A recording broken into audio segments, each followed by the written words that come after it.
How y'all feeling out there? How y'all feeling? Tapping in. Miko on the track. One time for the one time. Take out Tyson in the building. What up, though?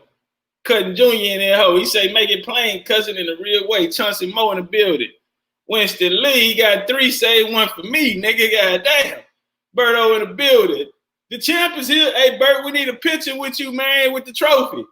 Bert, we need a picture with you with the trophy so they won't think we was capping. We want you to hold that trophy up, Bert, so they don't think, let them know it's real. So they don't think we capping.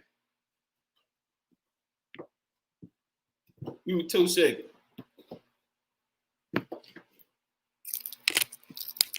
I'm gonna tell you nigga now, I done missed the goddamn barbershop appointment for y'all.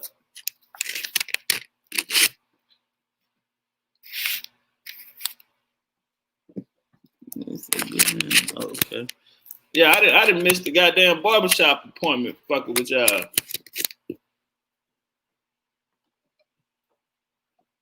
They say I'm in the building. He say checking in, but can't stay. I gotta catch the replay. Okay, he's a DJ and a rapper. Turn up, nigga.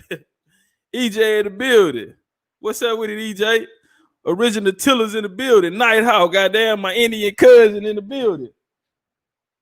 My Indian cousin in the building. Nighthawk in this bitch. Boy, I bet I catch one of you niggas fucking with Nighthawk. I'm string you niggas ass up. Home of the Braves in the building. What up, though, family? He say best ever did it. Got away with it in the real way. My nigga. Tree said in the building. Fred 9455. Kim Folk in the bitch. Akeem the Great. My nigga. Turn up one time. Dead game box that I see. He say salute to Cube. Blunt talker in the building. Fired up, nigga. Boxing and barbecue. What up, though? Rainstorm in the building. I'm born here. I see you, family. Tapping in. He say Top Cats ain't mixing the dope, goddamn dog. You get that straight drop. Hey, what not Frank Matthews. Denzel said on that movie American Gangster, he told that nigga, he say, nigga, this is a brand. Yeah, nigga, you don't take my shit. And that nigga, Cuban Gooding Jr. was taking the dope and mixing it. Boy, where you going with that, nigga? You don't take my shit, nigga, and go cut it. Nigga, the ticket when it cut the dope. Herman Jackson in the building. Flamethrower. What's up with it? All right, we can go on tap in, goddamn. Man, y'all see the news, man. It's up there around the black community, goddamn. And I want y'all to know something, man. Don't let these white folks trick you out your spot. You know, one thing you do, don't let these white folks trick you out your spot.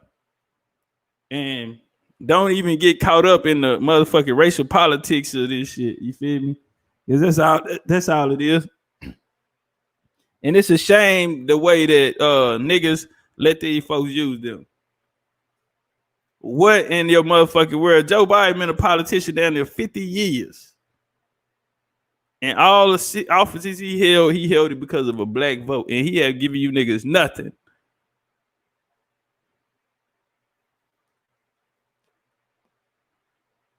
Have given you niggas nothing. So I say this here. He said, I ain't in my clothes for work, but listen, okay. Hey, yeah, man, like, the motherfuckers have done nothing. Democrats done nothing. And niggas out here pissed off at Ice Cube, man. So we gonna go through it, man. We gonna figure it out. We gonna go through it. We gonna figure it out. All right, Cardi B demands justice for black people in an interview with Joe Biden. Y'all remember that shit? Cardi B, they had Offset out there. They been running around with all these motherfuckers. Motherfuckers that sold dope, sold pussy, strip club, trapped, and now you talking to the vice president about some motherfucking politics with black folks? And your ass, come on, my nigga. Is that what we doing? We seen what they did with Puffy, right? They took Puffy ass out there. Puffy went and did all that vote or die shit. Y'all remember that vote or die shit with Puffy? Puff come back around. He talking about, man, I ain't doing shit for nobody else. Don't ask me for nothing. I ain't got nothing, bitch. I changed my number. Nigga went in that bitch, put all that work in, flying all around the country and shit, nigga. Y'all remember that shit? Yeah, what Puff got? Not a motherfucking thing. Some hard dick and bubblegum. That's all he got. They ain't get Puffy shit for it.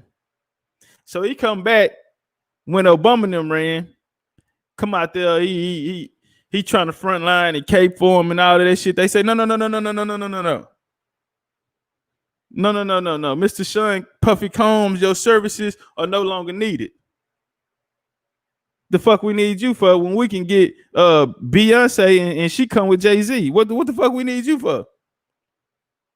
And so through the Obama 8 years, we seen the relationship between Barack Obama and Jay-Z, along with Michelle Obama and Beyonce. What we need you for, Puffy?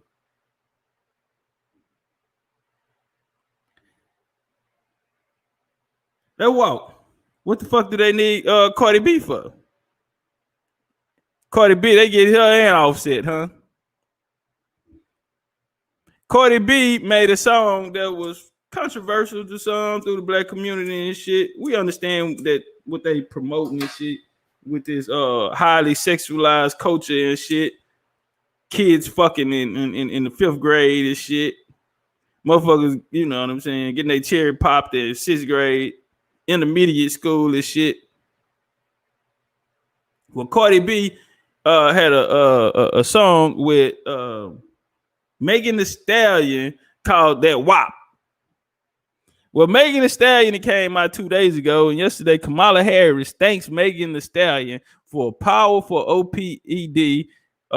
Black women do deserve better. Okay, so the incident with Tory Lanez and Megan Thee Stallion has become political. That motherfucker that made it all the way up into the 2020 presidential election. And I'm trying to figure out if you niggas had that much influence. I mean, obviously they need you for something if they didn't even go get your best. You see what I'm saying? These motherfuckers didn't go get your best. They didn't go get no motherfucking intellects. So that already ought to let you know that this ain't even about no motherfucking intellects. It's political. It could be political in another way. Megan Thee Stallion can show you how to suck dick good, stuff dick down your esophagus, goddamn, with no gag reflex, so you can break a baller. Huh? If the bitch can get you to eat a dick, stuff a dick down your esophagus with no gag reflex, then I'm pretty sure she can get some voters out here. That's what they said. I mean, all the ass on her. I mean, the Democrats came back and made a commercial with you motherfuckers shaking that ass on the pole. So black women, if Megan Thee Stallion gonna come out here and say black women do deserve better.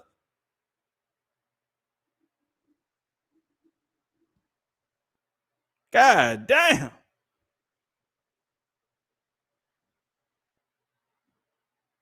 Vicky in the building. Victoria Duval. What's up with it, mama? Cypress Hill in the building. Curly B Sword. I see you, homie. Raphael in the building. What's up with it, Ralph? Almighty Law, my nigga. Turn up one time. I'm trying to figure that one out. Chicago bred in the building. I see you, family. I'm trying to figure that shit out right there. Like, hold on. Let me share my screen. I don't know. Maybe y'all can help me with that because I'm trying to figure out what these motherfuckers did. Then you know what I'm saying? What have they done? But and you know, encourage motherfuckers to go get on the pole and shit.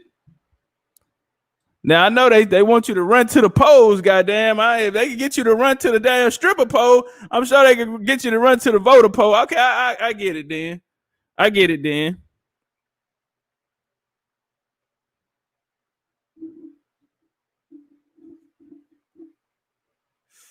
Ice Cube cancels his appearance on Good Morning America following George Floyd's death. You know, Ice Cube kind of been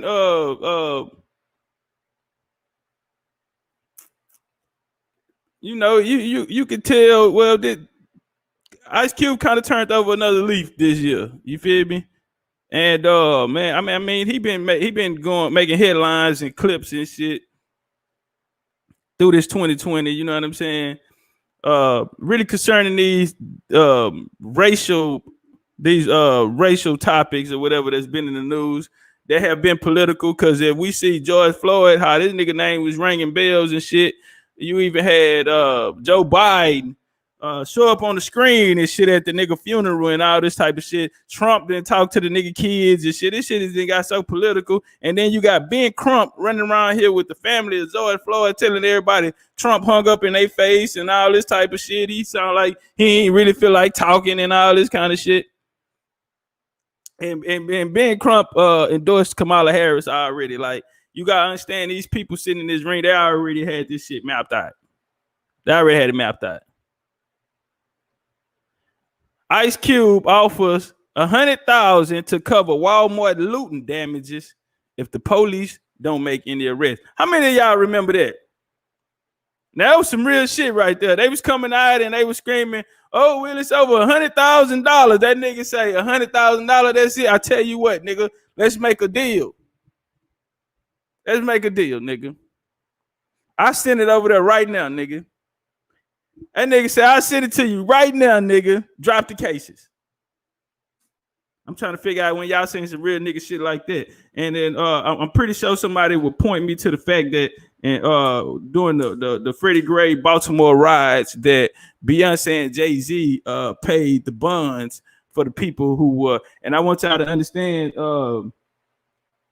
like I said, it was no longer a need for Puff Daddy because the Barack Obama administration had they got a 2-1 with Beyonce and Jay-Z. All right. Nigga said fuck the NFL. Jay-Z told Jermaine Dupri that was a bad idea. Jermaine Dupri left the idea alone, goddamn, and here come Jay-Z come make the deal.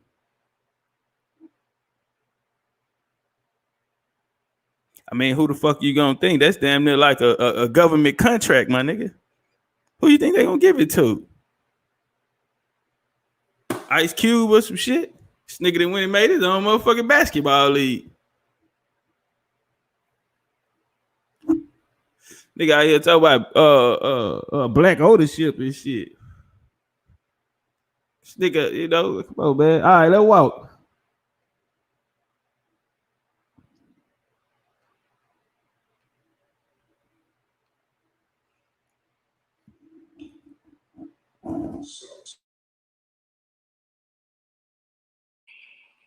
The Democratic National Party held a convention. A lot of people, you know what I mean, getting up there and talking, and, you know, everybody really, you know, eating it up, you know, throwing their hands in the air like they just don't care damn near. So it's you know, what I didn't hear is what's in it for us? What's in it for the black community besides the same old thing we've been getting from these parties? What's in it for us, for real? You know, I didn't hear anybody mention a contract with Black America. And I don't know why, because it's one of the most comprehensive reform documents that's come about in a long time that can really address the problem. The way it look, they don't have a plan. Everybody's, you know, talking about get Trump out, get Trump out, get Trump out. If you vote, that's going to happen on the first day. So now what? Trump out, now what? What? What do we get in the first 100 days? That's what we're trying to figure out. What do we actually get that they could give us overnight like that?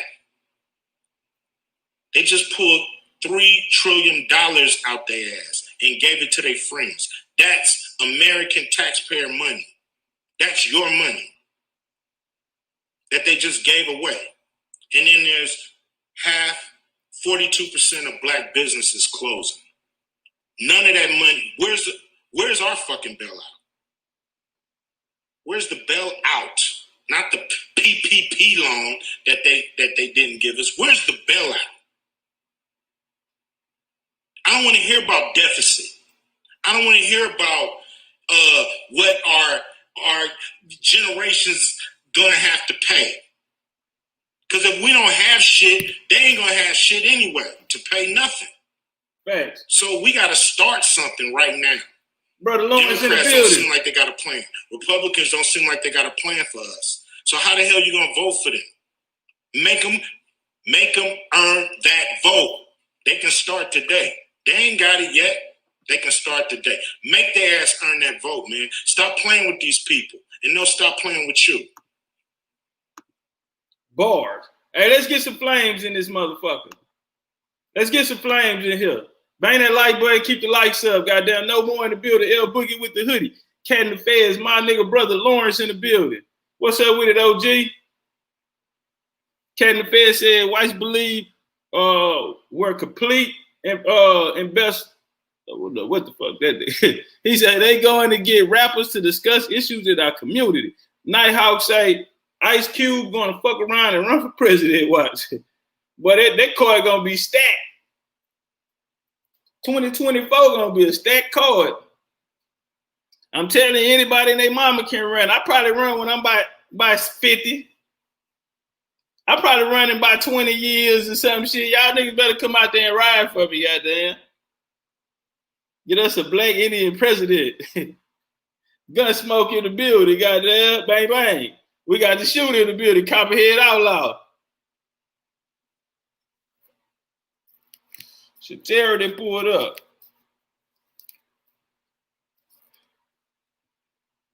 Shatera, don't you got a birthday coming up? When your birthday, Tara, this weekend? I think Tara got a birthday coming this weekend. Y'all get them cash apps ready, goddamn. When y'all got birthday, let us know, goddamn. Call it out. We family. You been in this whole rocking too? Yeah, man. You been around here long enough, then, goddamn nigga. It's your birthday. Come on the panel. Tara got a birthday coming up, goddamn. And I heard she like roses, goddamn. Put your little notes in there. You know, you can write the little notes on the roses and shit. Roses are red, violets, or blue. I know Top Cat want to fuck, but I want to fuck too, goddamn. All right.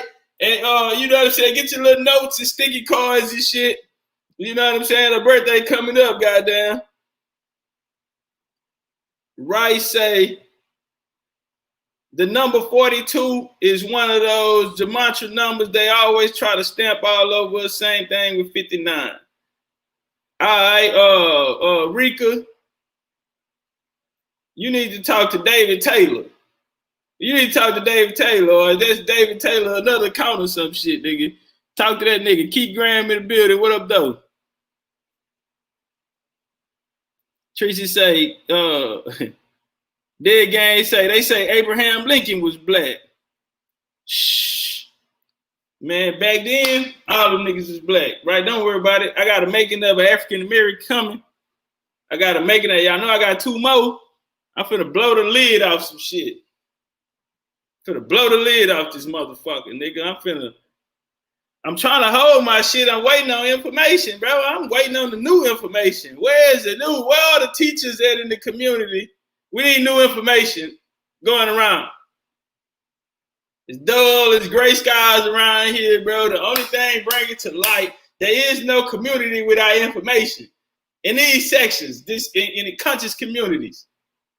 They're called conscious communities for a reason, goddamn. Information. The Pan-Africans over there stuck. The Hebrews, they didn't reach their pinnacle. They can't go no higher. They can't get no higher. The Moors, you know, every now and again, the Moors got to go underground and research. They didn't show back up as aboriginals. You know what I'm saying? And over here, got you niggas splitting y'all inheritance. Got you niggas over here splitting y'all inheritance with them and shit. You know, you friendly ass Indians. Y'all done gave Y'all done gave shit out to everybody. Y'all acting like y'all ancestors. Y'all out here giving out land and shit that don't belong to y'all. Y'all done moved everybody else in this motherfucker.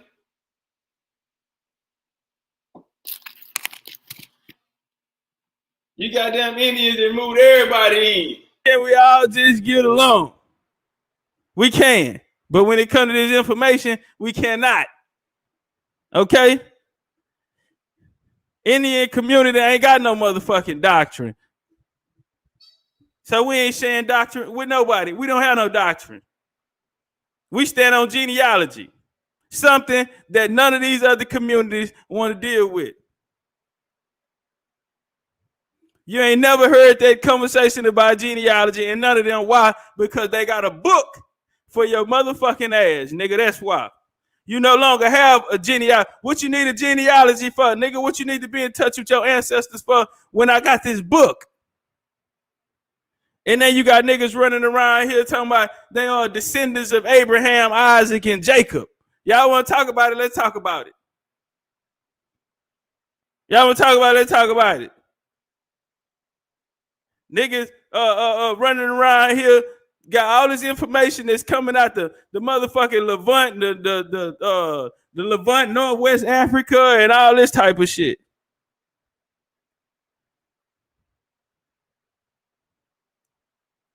And then turn around and say that niggas ain't influenced by all this other shit. I'm gonna tell you right now, what the information that is right now, nigga, you are so far away from what really happened.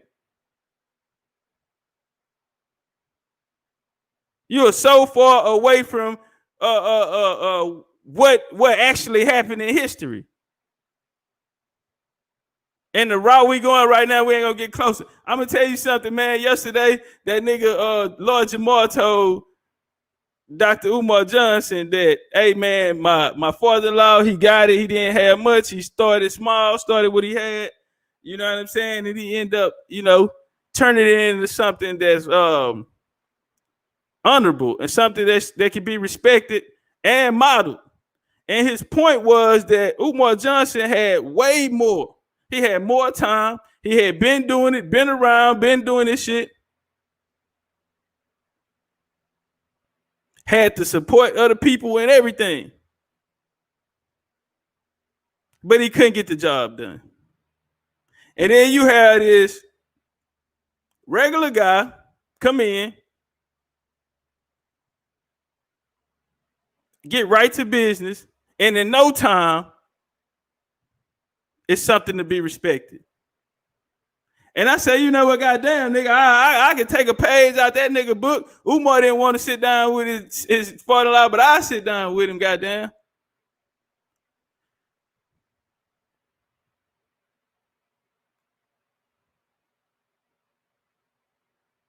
It's not cool to follow doctrine.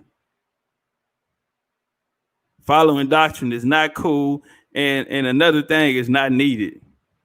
You don't need doctrine. If we was gonna be real about it, if we was gonna step back and really and really check this shit out, these doctrines have been around forever. Goddamn Moors, Hebrews, Pan-African, all of that shit, they've been around forever. And what the fuck had that shit got us? What did it get out of people? That shit ain't get us nothing. We had more when we didn't have none of that shit. I'm gonna run that one back. See, we had more when we didn't have none of that shit.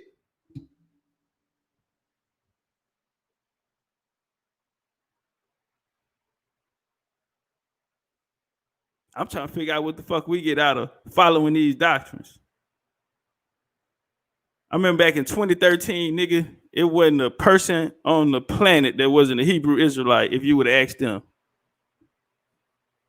And they had books and shit, and they could go find you shit, nigga, to tell you that too. Nigga, everybody was black. Pan-African say, nigga, you can't get no blacker than me, nigga. I'll do you one better, nigga.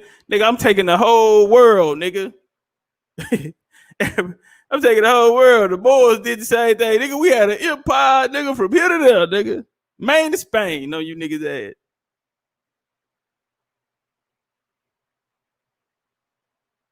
And then, you know, this shit go by memberships. All of those schools of thoughts, they had splinter groups that were Masonic lodges. You had a Masonic lodge for every damn thing back then.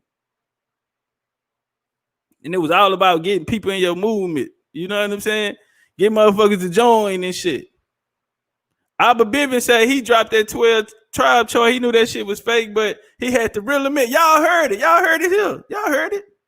I let y'all here go back to No More Lies. That No More Lies gonna live. That motherfucker gonna live so far. But I'm gonna tell you something though, like Ice Cube. We take Ice Cube for example. Ice Cube came out and told niggas. He started talking about the American Indian being here first, and you know what I mean. And like all of these talks is coming out, family. It's 2020, my nigga. This is the age of information. We in the age of Aquarius, my nigga. This is everything is faster, everything is open, nigga. The truth gonna come to the light. That shit gonna bring all of it, and it's a year of manifestation. It's the dawn of a new day, homie. The old way is leaving out. The old way is leaving out, and as we see, I mean, even when Kemet was falling, right? And you was coming into that Bronze Age, you know what I'm saying? Like times is changing, and you'll see the technology, you'll see different shit change, and then you'll see motherfuckers being conquered. Everybody was fighting at that one particular time. Everybody was fighting. It seemed like nigga, and I mean, right now is one of those times too. Out with the old, in with the new. It's a rebuilding stage. It's a rebuilding stage. Shit stagnated and shit around here. Like it's just nothing. Motherfucker need a dose, homie. That motherfucker need a B12 shot around this motherfucker. The community do. Not just here, family, the whole thing. Just check it out. The whole thing. And then we see motherfuckers who came before us who got it wrong, who let the people down. Who let them down, nigga, and got the shit wrong, got it all the way wrong. Martin Luther King say, I feel like I integrated my people into a burning building. Nigga, I mean, my heart was in the right place, nigga, but goddamn, nigga, I fucked around and I failed. And any nigga do this, one thing they gonna tell you, nigga, is that they were inspired by the motherfucking ancestors, and they do it for the ancestors. They doing the work of the ancestors because this is the work of the ancestors, nigga. This is a motherfucking movement that's been going on since time immemorial, my nigga. That shit been passed down. There's always somebody have to hold the line, nigga. And I'm gonna tell you, if you are out here and you are spreading false information to the people, homie, then nigga, you listen, bro. You motherfuckers probably would have killed themselves back then, homie. You do not dishonor the ancestors. We telling the story of the ancestors, man. We gotta tell it right. We gotta get it right. Motherfucker, leave you in charge and responsible, nigga. Motherfucker chosen you. You around here woke and teaching and all this shit here, nigga. That's a gift from the motherfucking gods, nigga. That ain't for everybody, because everybody will have it. But if you not disciplined, if this shit don't really mean that much to you, if you in this shit for the wrong reasons, if your heart is not sincere, you can't lie to the universe, homie. You can't lie to your motherfucking self.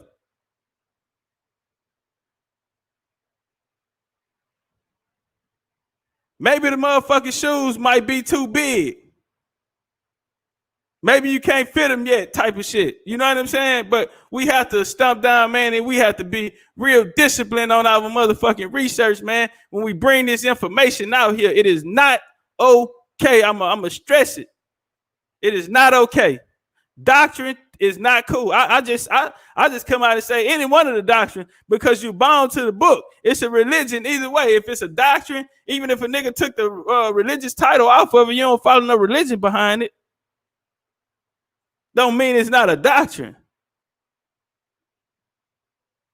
And y'all be wondering why motherfuckers have trouble when you get these motherfucking niggas come possessed and niggas dealing with belief, and you know what I'm saying, and want you to believe what he believe even though he ain't got no proof on the shit type of shit. You feel me? Like, nigga wants you to believe in his God even though he ain't got no, you know what I'm saying? He can't prove it, he can't do this here, but it's an act of faith. He asks you to trust him. It's no different than when we picking up this shit here and we out here we have to be disciplined on our research, brother. We cannot bring the people false information. I'm gonna tell you something, man. And with this whole sharing information shit, that's what I'm saying, bro. We don't, the Indian community don't need to be tied to no doctrine shit. Nothing they got ties to a doctrine. Amor got ties to a doctrine. Amor got a home. It's only so far he can go. He got an origin to his information. And you can say, well, the Moors ain't there. Well, nigga, Drew Ali Moor, nigga, is what these niggas, a lot of these niggas came from. All right, even if they graduated out of that the temple, you know what I'm saying? These niggas still hold that in, and it's still their origins. There's no getting away from that, because a Moor in America is not the same as a Moor coming out of North Africa. That's two different campaigns. Two different bloodlines. Two different stories. You had Moors everywhere, man. Y'all really want a nigga to come out here and really explode on the track, nigga? I'm going to tell you right now, nigga, when I do it, because I'm going to do it, when I do it, nigga, I'm guaranteed I'm going to tell you some shit you ain't never heard before. These niggas ain't even dealing with the... Man, look, I'm going to fuck the game up. Yeah, I talk shit because I can back it up. I got some shit over here, nigga. I got some shit over here. And y'all know me, man. I fuck around and do what I did. 4 making of African Americans, nigga, in 1 week. That's classic shit, bro. Do you know what type of level that, nigga, that's real deal, nigga. 4 lectures in a week. Ain't talking about no bullshit, nigga. I ain't talking about no bullshit. I ain't talking about no shit another nigga said type of shit. And walk it down, it's a story. The whole thing is a story. I came out here, I did the Edward Blythe for the Pan-Africanism, and I told niggas it was up. Go on, get ready, it's up. And I just been telling the story the whole time. But we had another part of the story that I want to tell, since I ain't getting no smoke on the other ones, which would have been kind of suicide. Nigga would have walked in, especially after I laid the booby trap that motherfucker. It's a no-win situation. Now, this other motherfucker, shit gonna get really real. Niggas, if you felt like you've been lied to, you really gonna feel like you've been lied to. I'm gonna show you what the fuck happened. And I'm gonna tell you what niggas is saying happened ain't what the fuck happened. It's not even close. It's not even close. But a lot of this shit is wrong. And I want y'all to understand something, man. This community is correcting. And you want to know why I filled all of it in? Because we not only just correcting the shit around here. I want y'all to understand something, homie. None of that shit got more weight than over here. In the end, this is where all of it gonna go. All of them niggas gonna have to, a lot of them gonna have to come here. But this understanding is gonna have to be respected, because it's the right motherfucking answer. It's what actually happened. It's taking the veils off of all of this shit that these doctrines been covering up. The goddamn Hebrew Israelites tell you that the goddamn Deuteronomy 28, them niggas came out, Babylon Timbuktu, niggas get enslaved. Deuteronomy 28 tell them niggas came on a slave ship through what you call them, but they left out I'm trying to figure out why the fuck did they leave out the part that the goddamn Jews was the Portuguese Jews are the ones that actually went in under the Dom Diversa of 1452. I'm trying to figure out why the fuck they left that out. Where can somebody pull that scripture? You see? But we gonna line this shit back up with what actually happened in motherfucking history. We gonna line it up. The Jews been getting ran off the block. But I'm gonna tell you one thing the motherfuckers can do. And I want you to understand something too, nigga. It's two different Jews, nigga. And it's been two different Jews for a long motherfucking time, nigga. I'ma mop the flow. Y'all watch how we had this bitch looking real. I'm talking about chandeliers in the ceiling. We gonna have chandeliers in the ceiling, nigga. This bitch gonna be something to look at, nigga. This gonna be something to be proud of. We gonna take the veil off of all of this shit. What the fuck really happened in the motherfucking world? I don't want to hear no guessing games. You know what I'm saying? I don't want to hear none of that shit, nigga. We want the motherfucking facts, nigga. Let's bring the facts. What happened? How did even with the situation we got Kior coming up? Kior, what Kior in the crowd? We got that presentation coming tomorrow still, Kior. Okay, there you go. What's up on the presentation, Kior? What you got? Now I don't know what Kior got, but this here has been a hot topic. I don't know what he got. I'm excited like everybody else, goddamn. I don't know if he's still doing it. I ain't heard nothing about it in a couple days. But that's a topic that needs to be talked about. Look, we're not just gonna keep having these people over here, and we not, you know what I'm saying? We don't. What do we actually know about these people? Do we actually know something about these motherfuckers? Man, we gonna get down, man. I'm just gonna ask niggas this here. Nigga, do you got your history up? Nigga, is you up on your history or is you around this whole capping? We finna go into the books. See, this here, this is a big boy conversation. This is a big boy conversation right here, nigga. You gotta go get the PhDs for this shit, nigga. You gotta go get the PhDs for this. This a big boy conversation. I lost $10,000, nigga, in the debate. My debate team, we lost $10,000 one time. This one of them topics, homie. Hey, talking about like world history, nigga. We going back. I'm talking about you gonna have to go into the origins of religions and all of this type of shit here, man, to get a full grasp on what's going on. You hearing Freemasonry and all this type of shit here, or different. It's been so many different like secret societies or like underground back then. Y'all, I remember this track. Tupac, from one of my favorite artists, Tupac. He say, whispering while we conversating, cause niggas died over information. Run that back. He said, whispering while we conversating, cause niggas died over information.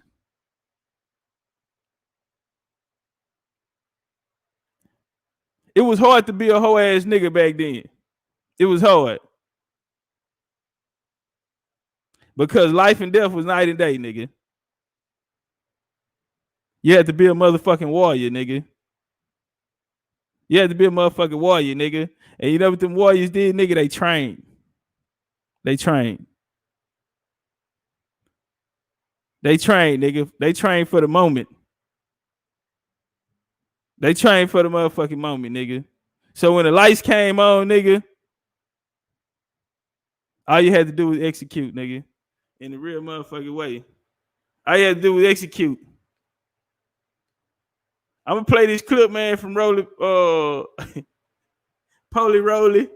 Hey, hold on, nigga. I got some shit. Time out. Let me go get this shit real quick. I got some shit.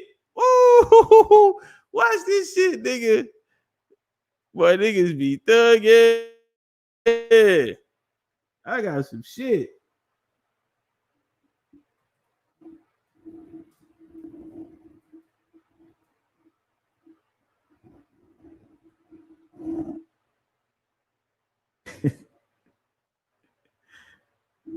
Damn, who shit is that? I don't want to go around.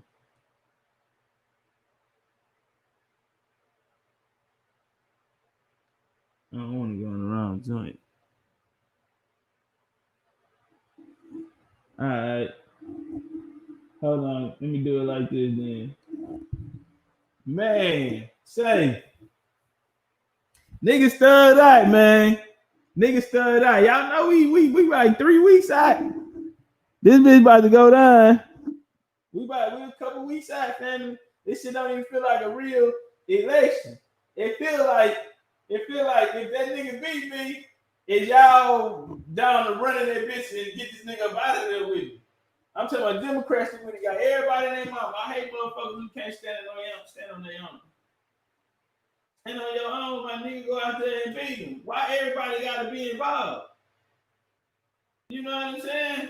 Why everybody gotta be involved, nigga? Especially on some street shit too. You gonna go in the back, and whoever go back there trying to motherfucking spectate or something, nigga, they gonna, you must be looking for some action. Two motherfuckers got a problem, y'all two go in the back and settle this shit. All you other motherfuckers, y'all don't need to be running back there looking and all that. Whoever run back there, you already know what's going down. Trying to go look and shit, we don't do that. We ain't with all that, because it ain't about who won. It's about them getting whatever they had off their chest and them handling this shit. You know? Fuck all the other shit. Got something on your chest, nigga, y'all go in the back and nigga, y'all duke it out. Especially when you got the motherfucking people involved, nigga, or it's other than involved, nigga, or it's a motherfucking line that we holding. We supposed to be motherfucking moving forward. If it's a problem going to back, duke it out, nigga. Don't cause problems for the family. Don't make this a family issue. It's personal. Go in the back, get the shit over with, find an understanding. Even if you gotta beat it or stump it out of motherfucker.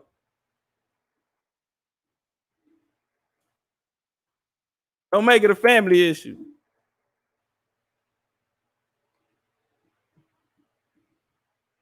That's leadership.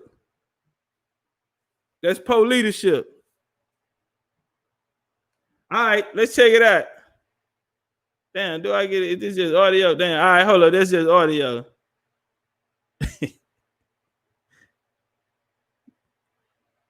Damn, man, don't look like I'm gonna find that motherfucker. Boy, that nigga there, Roland Morton, was at the polls yesterday. He did a video. This nigga did a video and he's sitting there crying. He got Trace on riots. This nigga that post eye drops, red eye in his eyes and shit, nigga. He crying to me, look at all these black folks. He at a church. All them niggas got the line. They got the whole congregation out there.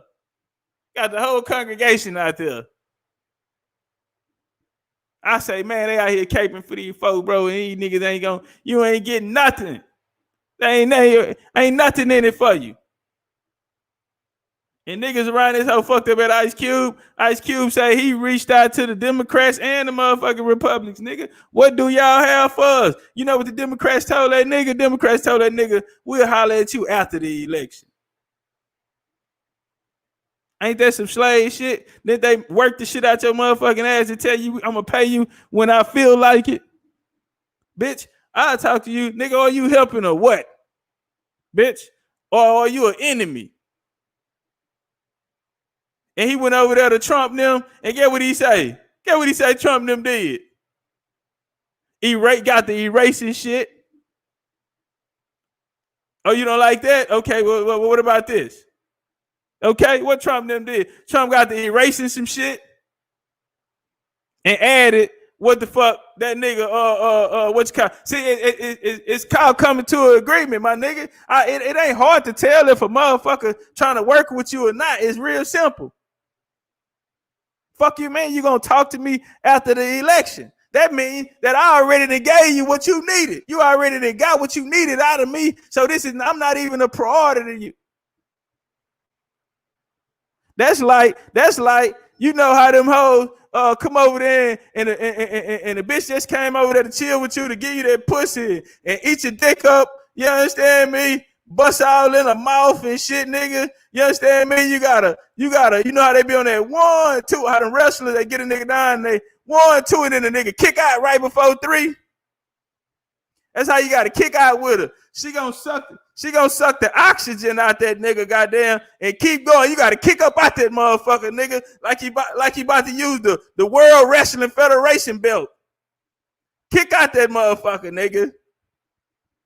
And all she wanted was $250. And you know what you told that bitch? I ain't got no cash on me. I lost my card. Lost my goddamn card. I lost my card. They told me I gotta wait 5 business days, bitch. Bitch, I give you that $250 next week. Bitch say, yeah, but I need to get my hair done in the morning. I got an appointment at 9. Well, bitch, I can't help you. You done ate the dick already, bitch. Either you gonna wait till the next week, bitch, till these folks send my card back in.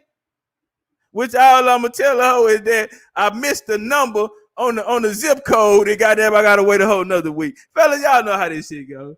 Nighthawk, you my cousin. I know you know. You be doing them hoes like that, nigga. Bitch, nah. Bitch, I thought you got paid on Thursday. Nigga talking about, nah, bitch, I don't work there no more. We get paid monthly, bitch. I work for the state. We get paid every 30 days now, bitch. I work for the state. Yeah, bitch, I work for the state. And this check I already gone before I get it. I already got something to do with this check, bitch. Bitch, you had to catch me in the fall, bitch. I mean, in the winter, bitch. Bitch, this fall season, bitch. We short that corona. They done fucked up my check, bitch. I took a leave, bitch. I thought I had Rona, bitch. I coughed 3 times, bitch. They put me out the building, bitch. And they ain't pay me for that week. So, you know what I'm saying? When I get this, I already told my mom, yeah, I got something to do with this chick. But thank you for the head, bitch. That was some good head, bitch. Don't you like that desperate head, that head with a bitch in need? Bitch, eat it like you mean it. Eat it like you mean it.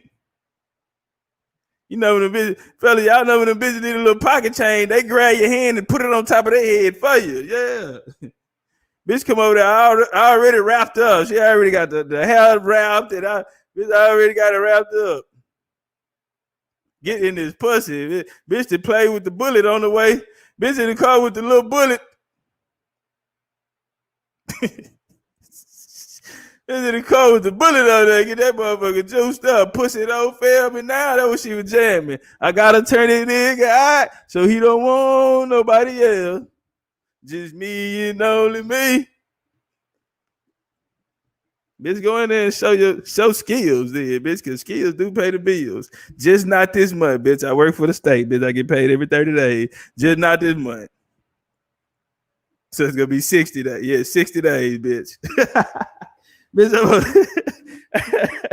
I'm 60 days, bitch. No payments in the first 60 days, bitch. You right. Yes. Yes.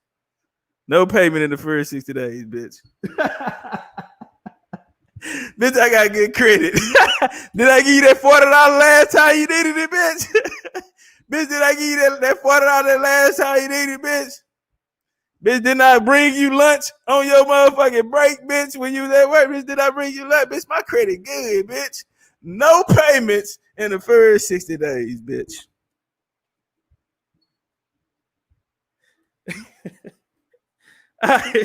Y'all thug out, man. Bang the like boy, goddamn. Bang the cash out, nigga. Don't just sit there and look at me, goddamn. Don't just sit there. Don't just...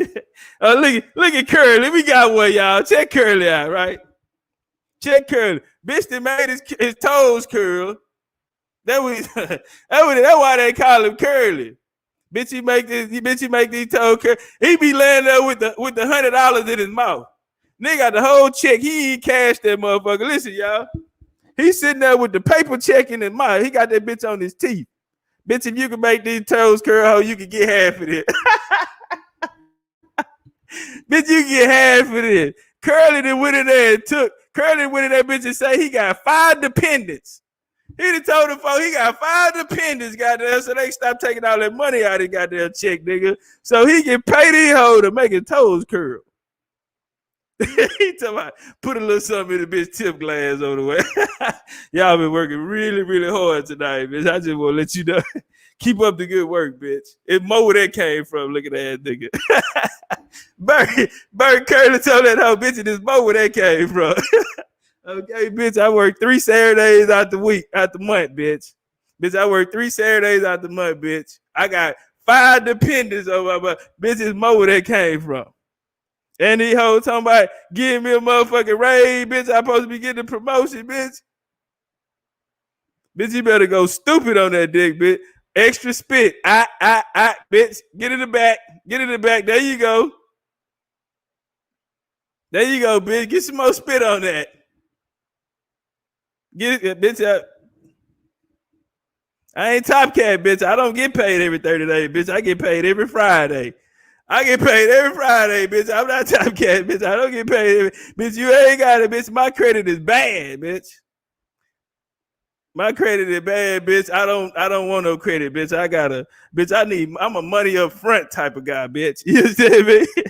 Ain't no $0 payment. Ain't no 0.1%. Hey, bitch, I ain't got, bitch. I need to pay down credit, ho, and I need a cosigner, bitch. Bitch, and I need a cosigner. And it's more where that came from. Bitch, it's more where that came from. Again, I see this polling data showing 17% for James, black men, and 15% for Tom Tillis in North Carolina. Also, today, folks, if y'all have that tweet, pull this tweet up. The black Republicans who are supporting Trump, they real excited and happy, putting out tweets saying that, essentially implying that Ice Cube is endorsing Trump's platinum plan. Go ahead and show this here. So Deontay Johnson, this is what he put out. So Ice Cube has officially given the Trump campaign permission to reveal that he has been helping us develop President Trump's groundbreaking Black Trump platform, the Platinum Plan. Leaders gonna lead, haters gonna hate. Thank you for leading. And then he's quoting Katrina Pearson, who just one of the dumbest folks I've ever seen in my life. This is what she tweeted. Shout out to Ice Cube for his willingness to step up and work with real Donald Trump administration to help develop the Platinum Plan. And then, of course, it says, in case you missed it. Now, folks, do y'all have the Ice Cube tweet? Okay, go ahead and pull that up, please. This is what Ice Cube then put out. Facts, I put out the CWBA, which means Contract with Black America. Both parties contacted me. Dem said we'll address the CWBA after the election. Trump campaign made some adjustments to their plan after talking to us about the CWBA. He's getting lots of pushback, lots of criticism from black folks on social media, Robert. Your thoughts on this? On this here, I had Ice Cube on the show talking about his contract with Black America, but also I went through line by line. That Platinum Plan is more like the aluminum foil plan. Well, look, this is the thing. I actually am very glad that Ice Cube did this. I'm glad that people like him and Puff Daddy and Killer Mike have been preaching this ideology and thought pattern that we do need to be approaching both parties. There is no benefit of us being wed to one party without demanding that we have. Time out.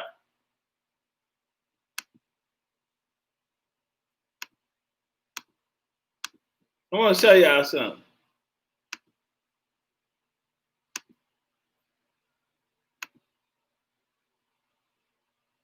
I want you to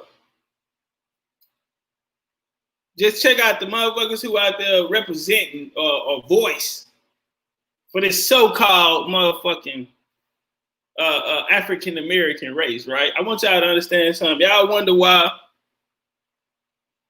it's always these type of niggas who represent it or even in these certain positions and all this type of shit here. And to think that all niggas are the same.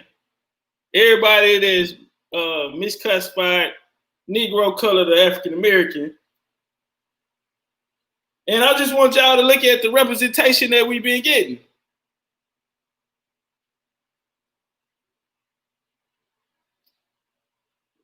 We already, when this shit started off, a lot of these niggas who was holding these positions was Black Europeans. Black Europeans who ended up being reclassified along with your ass, along with the Indians, as Negro, colored, and African American. And so I'm asking you niggas, do y'all think that these folks, these black Europeans, still ain't in their motherfucking office, nigga, and still ain't got no interest in your motherfucking well-being, nigga? Or are we gonna sit around here and say all of the black people are African? All African Americans are African? Or are we gonna say that no, ain't no Africans come over here, all African Americans are American Aboriginal? It's not the case. There's a lot more niggas with melanated skin over here. And listening to niggas like Roland Morton and this nigga sitting up here, it's evident that we ain't all the same motherfucking people. And deliverables from both sides. So if you talk to the Biden campaign and they said that they'll address it after the election, and you talk to the Trump campaign and they said we'll address it now, then by all means do exactly that. We do not have any eternal friends, no eternal enemies, only eternal interests. And if you look back through periods of time when African Americans advanced the most, it was periods of time when both parties were competing for our vote. So it takes someone like an Ice Cube with his credibility in the community to even be able to broach this plan. But I think it is important for us to make sure that we are on both sides of the aisle and working on both sides of the table, because we can not simply depend on one group with no competition to stand up for us. And look, Vice President Biden waited too long to address black men in this country. He's just now launching the barbershop series in the last couple of weeks. No. That's factually incorrect. Check him out. Now, it's crazy that he want to come out here and tell folks that Ice Cube is caping for Trump when it's clear you out here caping for Biden. Nigga, they took your show off the air when Obama left office. Fuck is wrong with you? You and Al Sharpton, nigga. Hell wrong with you. You and Al got dropped.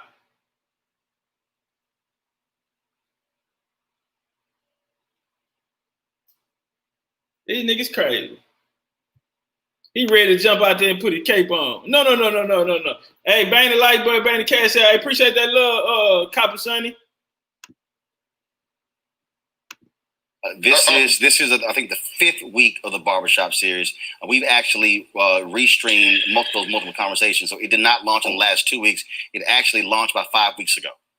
I said last few weeks, but to that point, we've been running for president for 2 years now. So we have to understand that if you're not going to actively campaign to the black men in this country, the way that the Trump campaign has worked to campaign to black men in this country, then you can't be surprised when we're seeing 14, 15, 17 points for Republicans around the nation.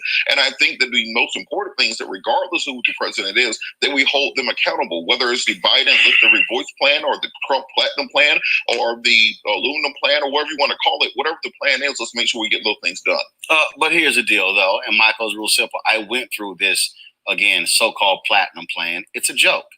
The reality is this year, Donald Trump has in there, make Juneteenth a national holiday. That could have taken. Hey, the panel open, man. Anybody want to hop on? The panel open. What's up with it, Tanari? What you back there hiding for? What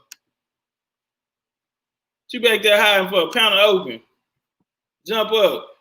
Women, what's y'all thoughts on it? Women, panel open.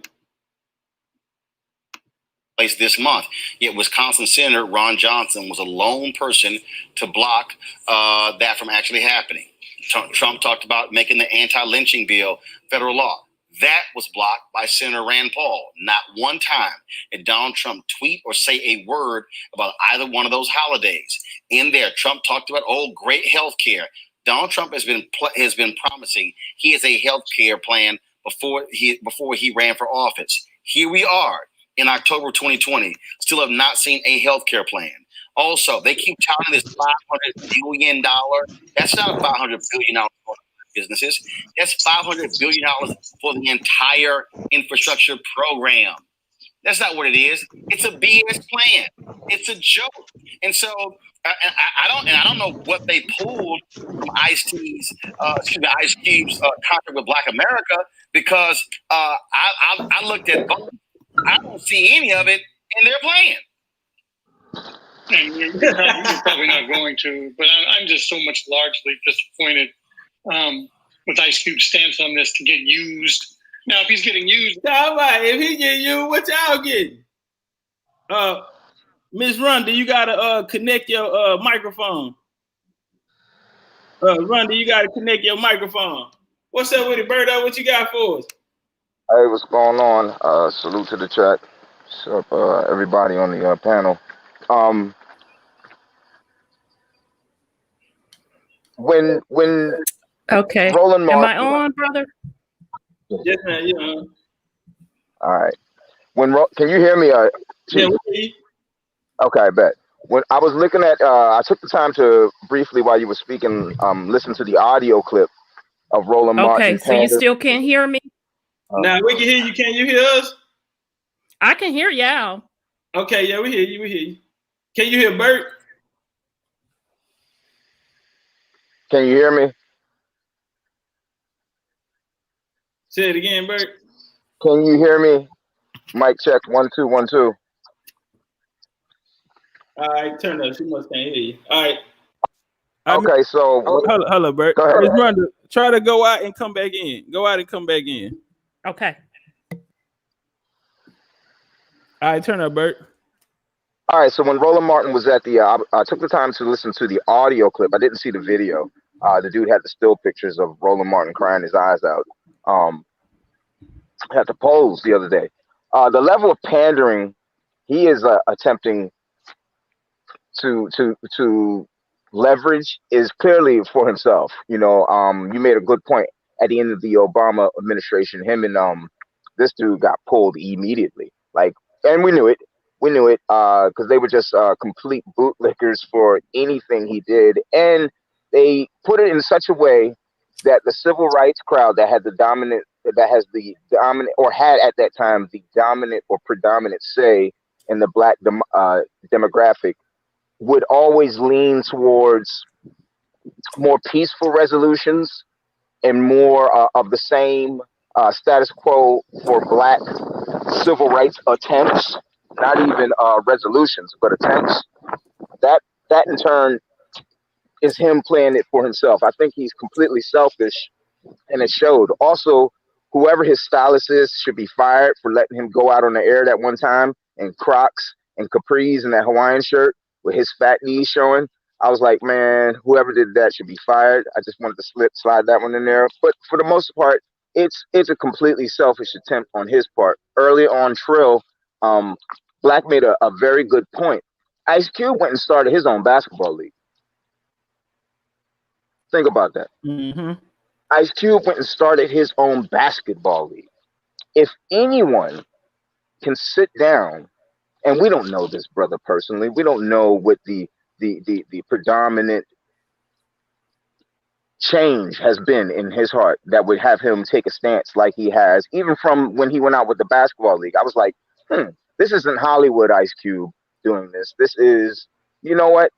I go to the gyms and I watch these brothers play at a high level and they all can still play. Why not make a way for them to keep showing off their skills, doing something they love, get paid for it, and have something where, like, all them gyms be packed when the 3-on-3 comes through.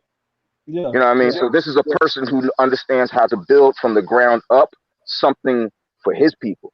Because the predominant, I mean, there's only 1 or 2 white players in that whole league, but you know, they're black accepted. They've been kosherfied by us. You know what I mean? So Birdman, the dude from Miami, and one other dude, and you know, they already got the black pass like years ago. So just because they love Jason, what was that? Jason Williams or some shit like that. Yeah, I think White Chocolate. I think that was White Chocolate. He may be playing in. I think he made maybe 1 or 2 shows in the league, but I don't think he's full time. But yeah, you know, they have that. So just getting back to what he's doing, why he even jumped out like that. You know, you're talking about years of the civil rights attempt that has been married onto generations who have been disenfranchised from the core value of those people who actually were in the civil rights. A lot of them were married. A lot of them had children. A lot of them were attempting to get the best things for themselves and their kids by any means necessary. but one of the means necessary that they were willing to settle with is settling. So whenever you marry that ideology onto generations of people, you're going to have a heartfelt reaction, not even response to anything like a person like an Ice Cube is going to do. Oh man, this dude was talking about bitches and hoes. Oh, he was talking about pulling out the nine. Oh, he was talking about this, that, and the third.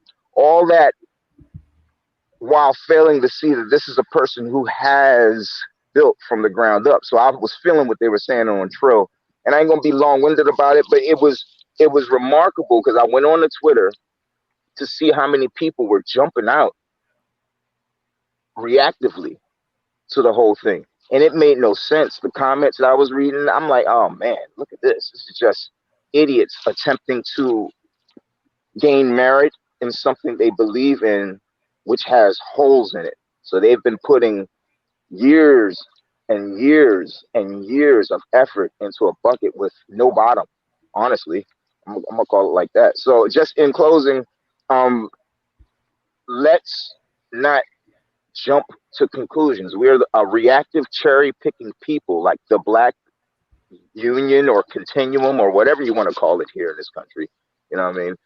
It's a cherry picking, it's a reactive, and it's an embarrassing actual state of affairs we continually involve ourselves in. So, you know, just wanted to say that real quick. All right. Hey, Bert, hey, we got to see that trophy. You know what I'm saying? When you get a chance, we want to see that trophy. They need to know it's real. I want them to know it's real. If you study, I want you to let them know what can happen, goddamn, if you study. And everybody that won prizes and shit, you know what I'm saying? Bert took something that he gonna be able to take with him though. You know what I'm saying? He gonna be able to pass that down, goddamn. You know what I'm saying? That's a 1-on-1, Bert. That's a 1-on-1 right there. Yeah, in real way. What's up with the dead game boxing? Salute, fam. Salute, fam. Can you hear me, brother? Yeah, I can hear you, goddamn nigga. Let me hit that blunt for my cataracts, goddamn. Yeah, man. You and me both. Look, man. I just wanted to cook on a little something you said about basically all skin folk and kinfolk. And I picked up on that a long time ago, even with Barack Obama, up until now with Kamala Harris, Roland Martin. Roland Martin, I think, is Haitian, Haitian descent.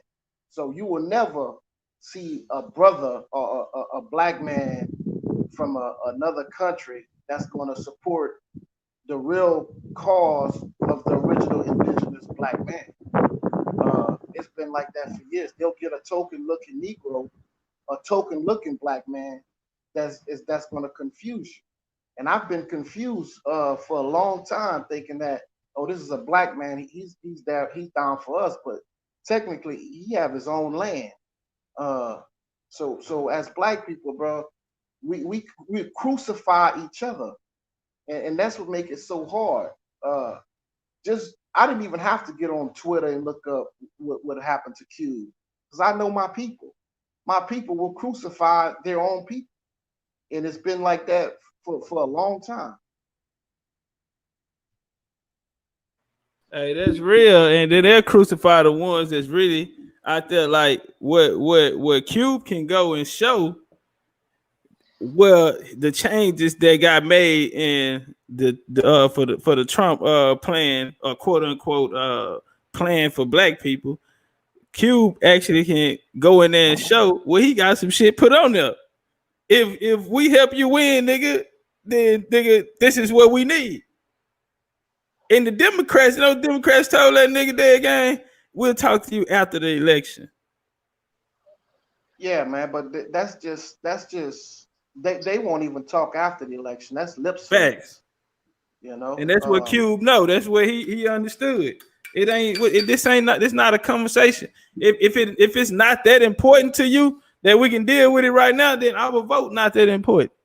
I don't owe you a motherfucking thing, nigga. Right. You know what I'm saying? Right. He went over there and Trump and them said, shit, nigga, what can we do? Let's work. And they got the shit done. I'm gonna say this about Donald Trump. He might be, I'm not gonna say he's a racist, but he's an opportunist, right? And I believe if somebody put a bill in front of him, he gonna sign it. So I mean, and I think that's a better option than what the Democrats have shown with their track record. You know, I do believe Trump will sign that bill if it's put in front of him. That's a fact. What's up with it, Miss Rhonda? Hey, brother, peace, peace, peace. Before I go in, I just want to, give you a shout out for your work. I was just put on to you about a month ago, and it's only, I say, 3 or 4 of us that really go in on the true history. So much respect for you. The Huguenot stuff, you knocked it out the gate, with Brother Carameo, who I have a lot of respect for. And I caught your drop yesterday when you were getting in our folks' ass about the indigenous Aboriginal stuff for folks to stop playing around, do their genealogy, and versus jumping on the bandwagon of what XYZ them told. So I want to get that out and give you your mad props and respect. I know how much research it takes to put that information out. So it's appreciated, brother. We see you. So shout out for you on that aspect.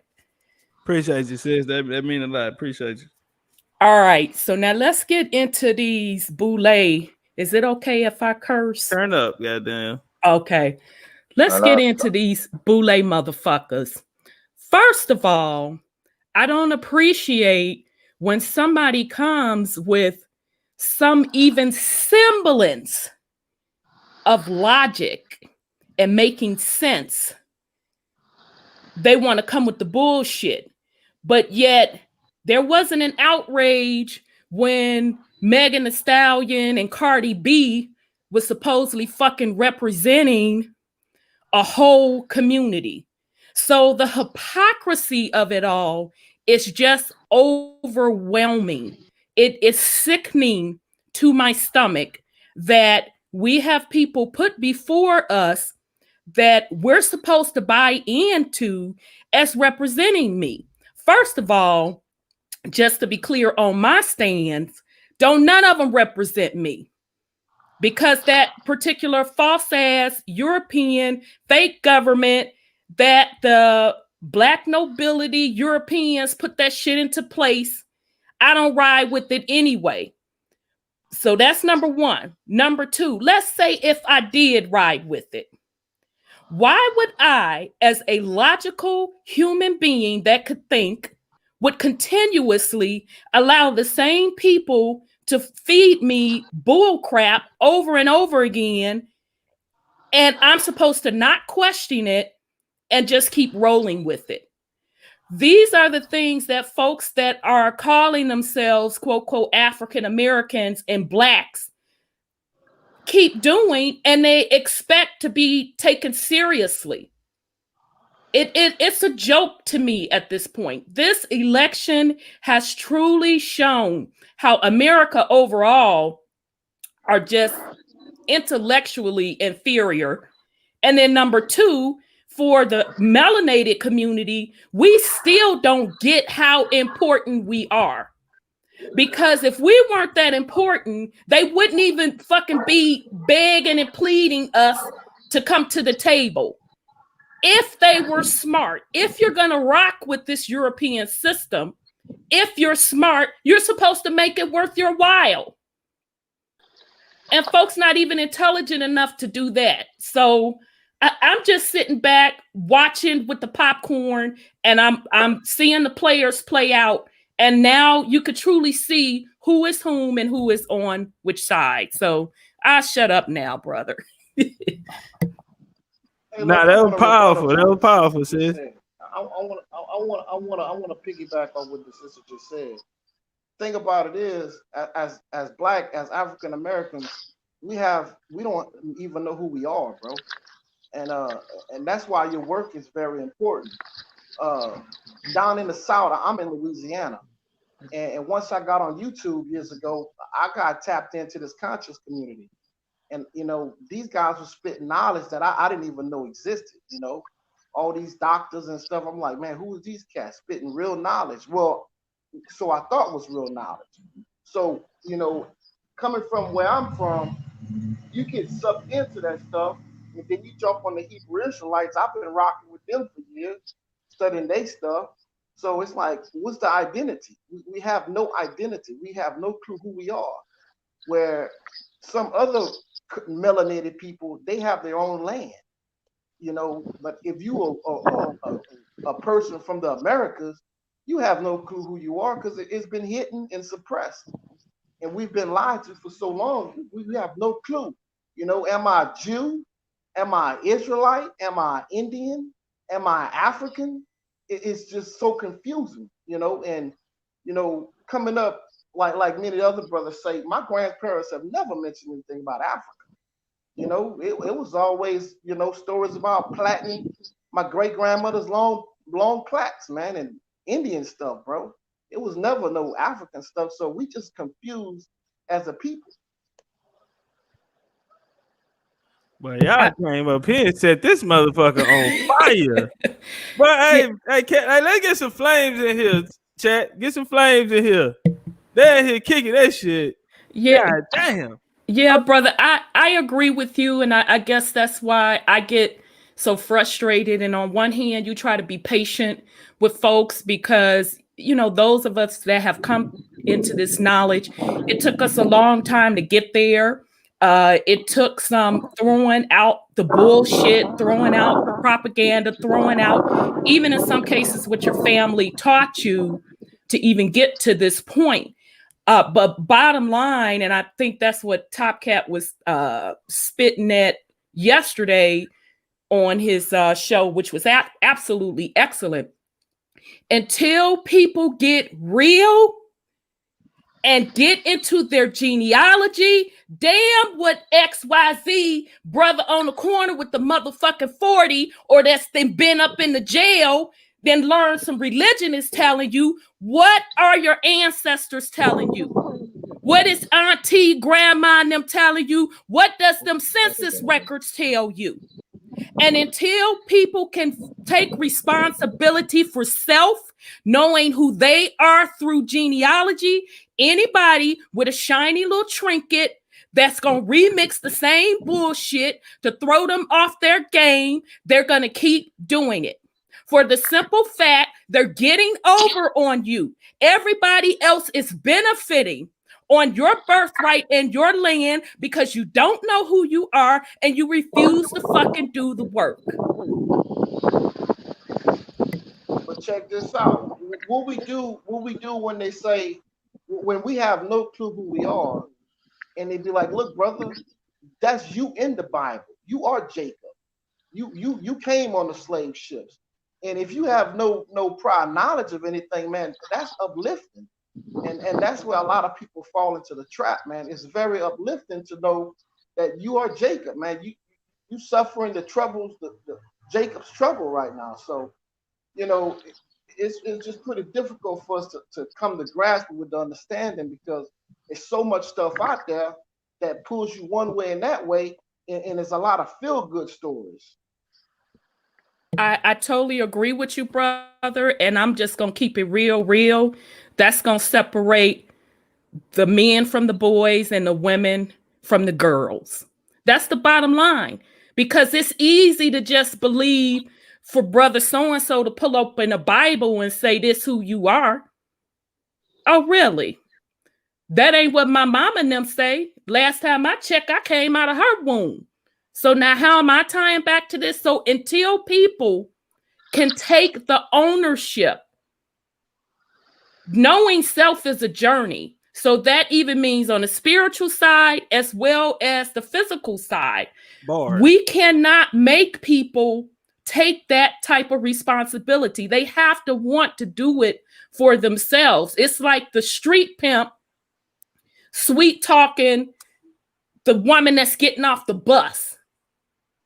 Wondering, she may have to be pimped a time or two. She may have to go from pimp to realize this is some bullshit. So the only thing we can do is those of us that know is to put the information out there. Now, I do want to say, once we know, those of us that know, we do have a responsibility to shut the bullshit down when we see it coming. So in other words, if you see somebody misleading somebody or trying to come with that bullshit, it's our responsibility and job to check them. That's all that we can do. But at the end of the day, it is each individual's responsibility and journey. And yeah, they're going to go through that. I think we kind of all went a little bit through that when we were waking up, and this one and that were kicking this particular knowledge, or supposedly and allegedly that's who you are. But when you are truly trying to find truth, you're going to find that truth. Now, that doesn't mean you're not going to stumble and fall, but at the end of the day, you're going to find truth. Now, if you want an easy way out, or you don't want to accept what that truth is and that responsibility with that truth, then hey, you get what you get. So that's just my 2 cents. Hey, before Berto go, do you have a channel? Oh, who, me? Yes, ma'am. Yeah, brother. Truth Uncompromised. Okay, somebody left a comment under my one of my videos, and they put Truth Uncompromised under there. Okay, so I subscribed, but I never tapped into it. But I told them I was gonna subscribe, so I did subscribe. So I'm becoming. Yeah. I'm gonna say you powerful. You might need a microphone. You know what I'm saying? You might need a microphone. Yeah, we talk about a couple of things that you put out on the show. One of the listeners hit me to you, and when I listened to that particular episode, I'm like, oh yeah, he got it. So for How sure. How long you been doing this? Like on this community? Far as the indigenous side, about 4 years. I just started doing shows on it about 2 years. Okay. But I've been totally on the air for about 5 years. Okay. You're gonna have to invite me over then. You're welcome anytime. We're every Thursday at 7 p.m. Eastern time. So yeah, you definitely free. If you want to link up and do something, just by all means, let's link up. But yeah, you're welcome anytime. Okay. You on IG? No, I'm old school. That's too many damn platforms. Okay, how can I get in touch with you so we can put a topic together? I'll drop you my email. Okay, cool. Okay, cool. Peace. All right, Berto, turn up. Well, can you hear me still? Yeah, we can hear you. All right. Well, in conclusion, or rather, they spoke rather well on some mitigating circumstance, and I think the sister was expressing a lot of the frustration when people try to apply, it's not common sense, but when they try to apply line of sight and connecting dots to what you are as a people. And then I got to thinking about going back to Africa and why nobody ever does. You don't like it here, go back to Africa. Why aren't people going back to Africa? A lot of the Black Continuum feels that they're entitled to reparations, and I am pro reparations, but it's deeper than the 400 years. It's deeper than that.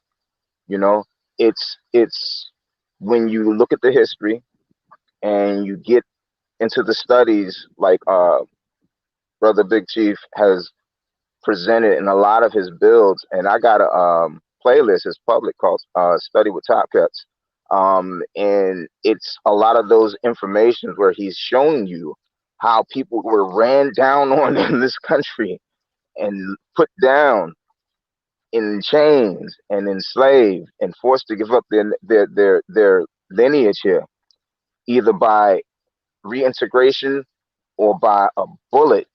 You're going to give it up, so it's deeper than the 400 years. It's the actual emotional tie to this land here, in my opinion.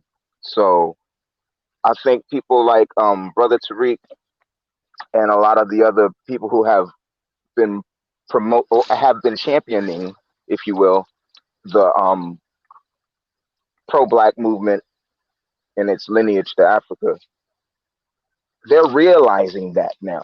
It's deeper than that. I mean, you sit and think, and if you are a logical man, one who takes the time to not only look introspectively at self, but retrospectively at what you have built and where it's at now, you have to realize, yeah, it's deeper than that. So you're going to see more of it, as you mentioned at the beginning of your broadcast, and it's going to play out where you're going to have to really make a choice.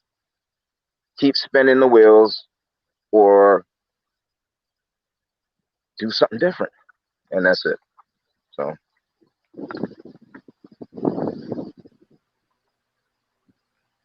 All right, let me ask y'all this question.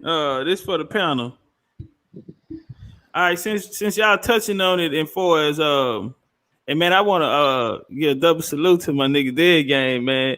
When he first came here, he was Hebrew to the heart. You know what I'm saying?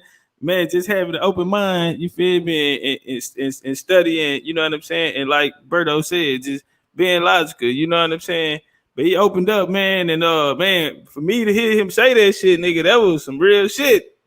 That was some real shit, cause there again, he from my boxing community. We boxing family, LDBC brother. And he was one of the brothers who came over, man, when I decided to make this journey. And he been there from the beginning, you know what I'm saying? And just to hear that shit, I mean, that was powerful right there. So I'm gonna ask you this here.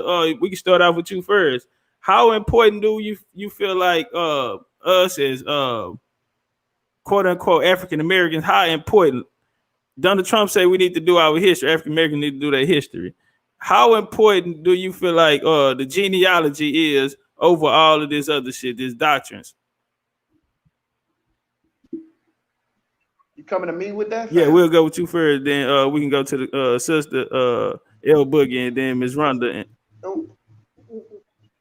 Well, with the genealogy, man, I mean, I never really checked it. I know, like, my sister and everybody, they did that ancestry stuff, and it came back. Now hold on. Weird stuff. Now hold on. Let me. All right, let me ask you a better question then.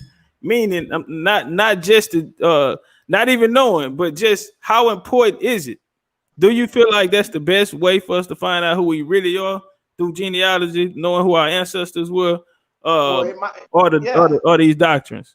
Nah, it might be the only way technically. Genealogy, if you can really pinpoint it, you know, yeah, that would be the only way to me, personally. That's a fact. L Boogie, what you got for us on it?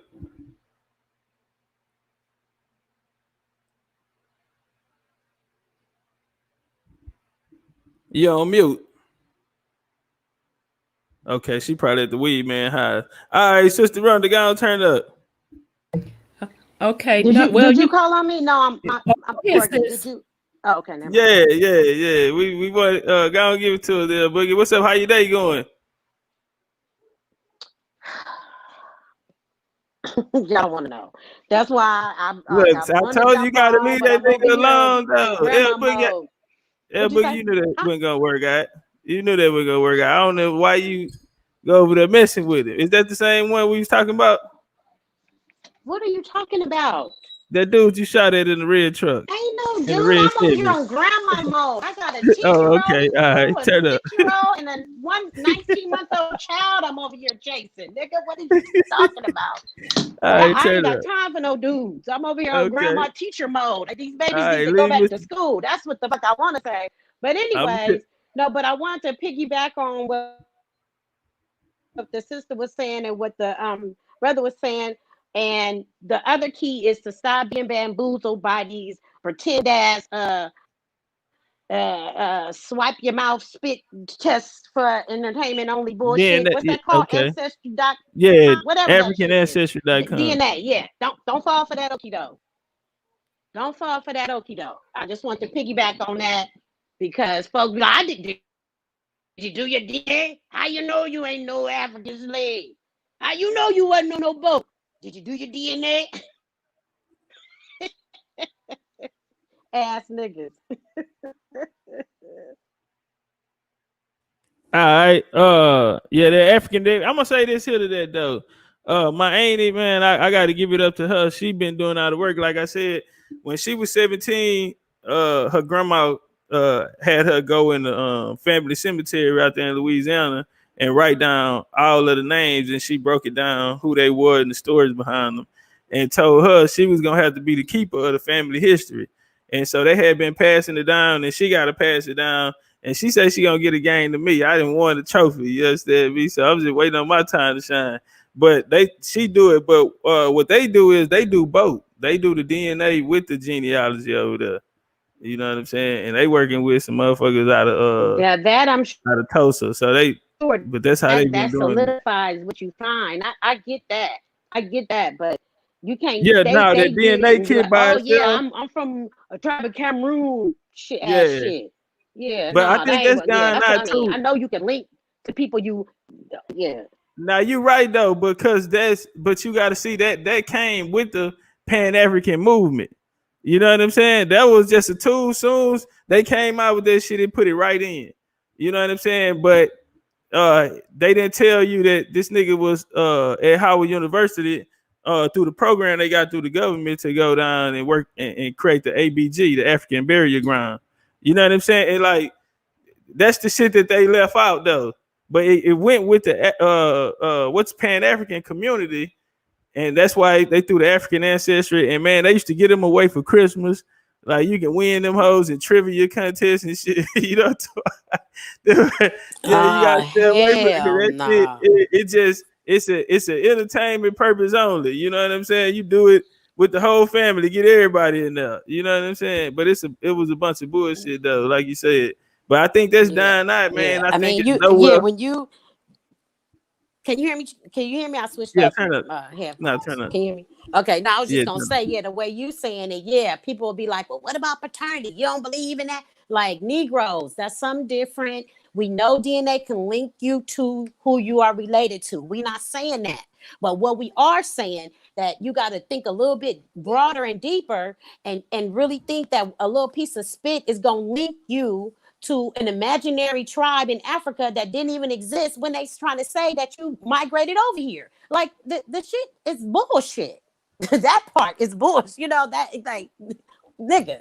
Folks would be like, oh, I knew it. I always felt it. I wasn't finna give me a scarf and all this old shit. Then you get an update. Oh, guess what? I'm not that much Nigerian as I thought. You know what? You better go talk to your grandma and quit bullshitting.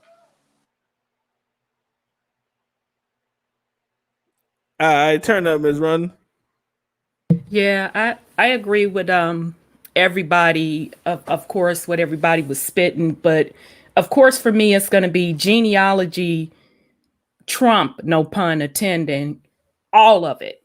That's just the bottom line. When you know where your folk came from, can't nobody tell you anything. Now, I know on my journey, and it takes some years. I'm not finna sit up here and lie. Unless you have somebody that's been documenting it, it's going to take you quite some time to do it. Now, I can just share a snippet with me. You know, I had some family members telling me one thing, grandma telling me another, grandma and great uncle. Grandma and great uncle was the one that was accurate. But the thing that threw me, and had I not been the one in the family to research it, I found where one of our relatives melanated from England. And nobody knew that. On the patriarch side, nobody knew that. And I was able to even go back in England and find a couple of different places where he lived, how he had a sister that passed that never came over here. So it is extremely important. Genealogy will trump everything. Everything. Like Sister said, those DNA tests, the bullshit ones, because I did one when the shit first came out. Let's be motherfucking clear. 20 years ago, I did one. They told me my folks was from Sierra Leone, and I even forget the other part. Both places were colonized by the quote, quote, melanated European Huguenots. And that's where them fucked up tests told me my people were from. So just to show you how bullshit this is. Hold on, Ms. London. I don't mean to break your wisdom. Are you talking about the same Huguenots that were the first to put African on the schools and the churches over here? Them same ones with the DNA test? Yeah. Okay. That's what. Okay. Well, it sounded like them. Yeah. Yeah. Pretty much.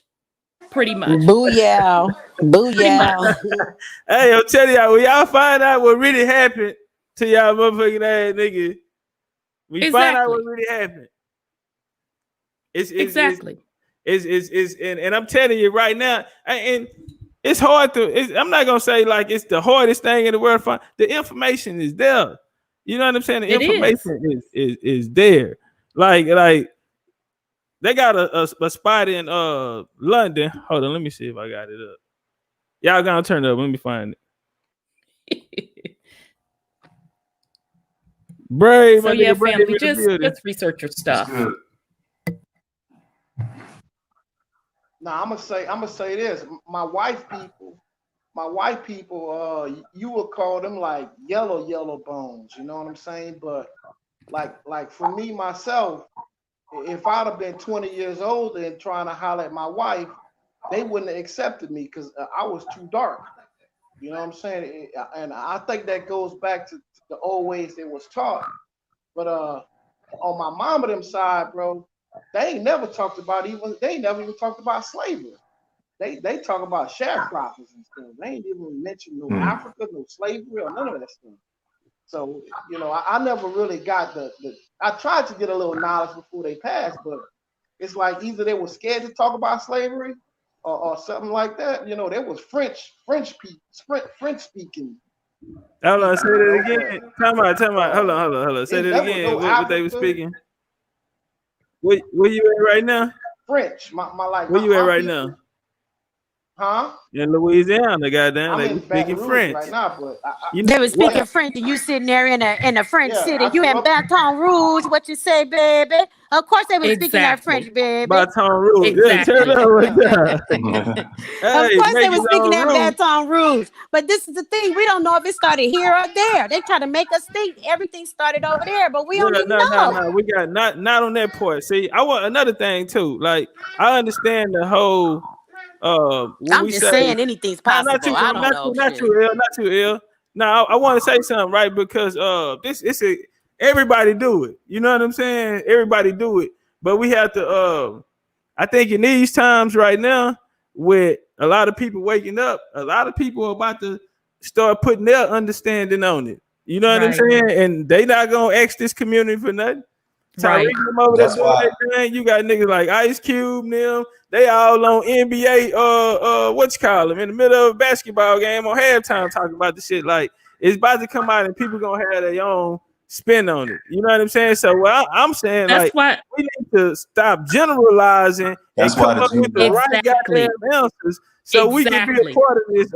It is gonna go in vain. And I want people to understand this here too. Even though if you call yourself a representative, or if you don't, you feel me? If you are out here teaching or have a voice or speaking about this here, you gonna represent everybody. They not gonna look at you and say they gonna take your information and look at all of us like it apply to all of us. Right. You know what I'm saying? And we can't blame them because this Aboriginal, the whole movement is generalized. It's not pinpoint nothing. We're not saying exactly who we are. A lot of questions are unanswered, and we have allowed other doctrines to come into the community. You got niggas that how this shit pour in over here.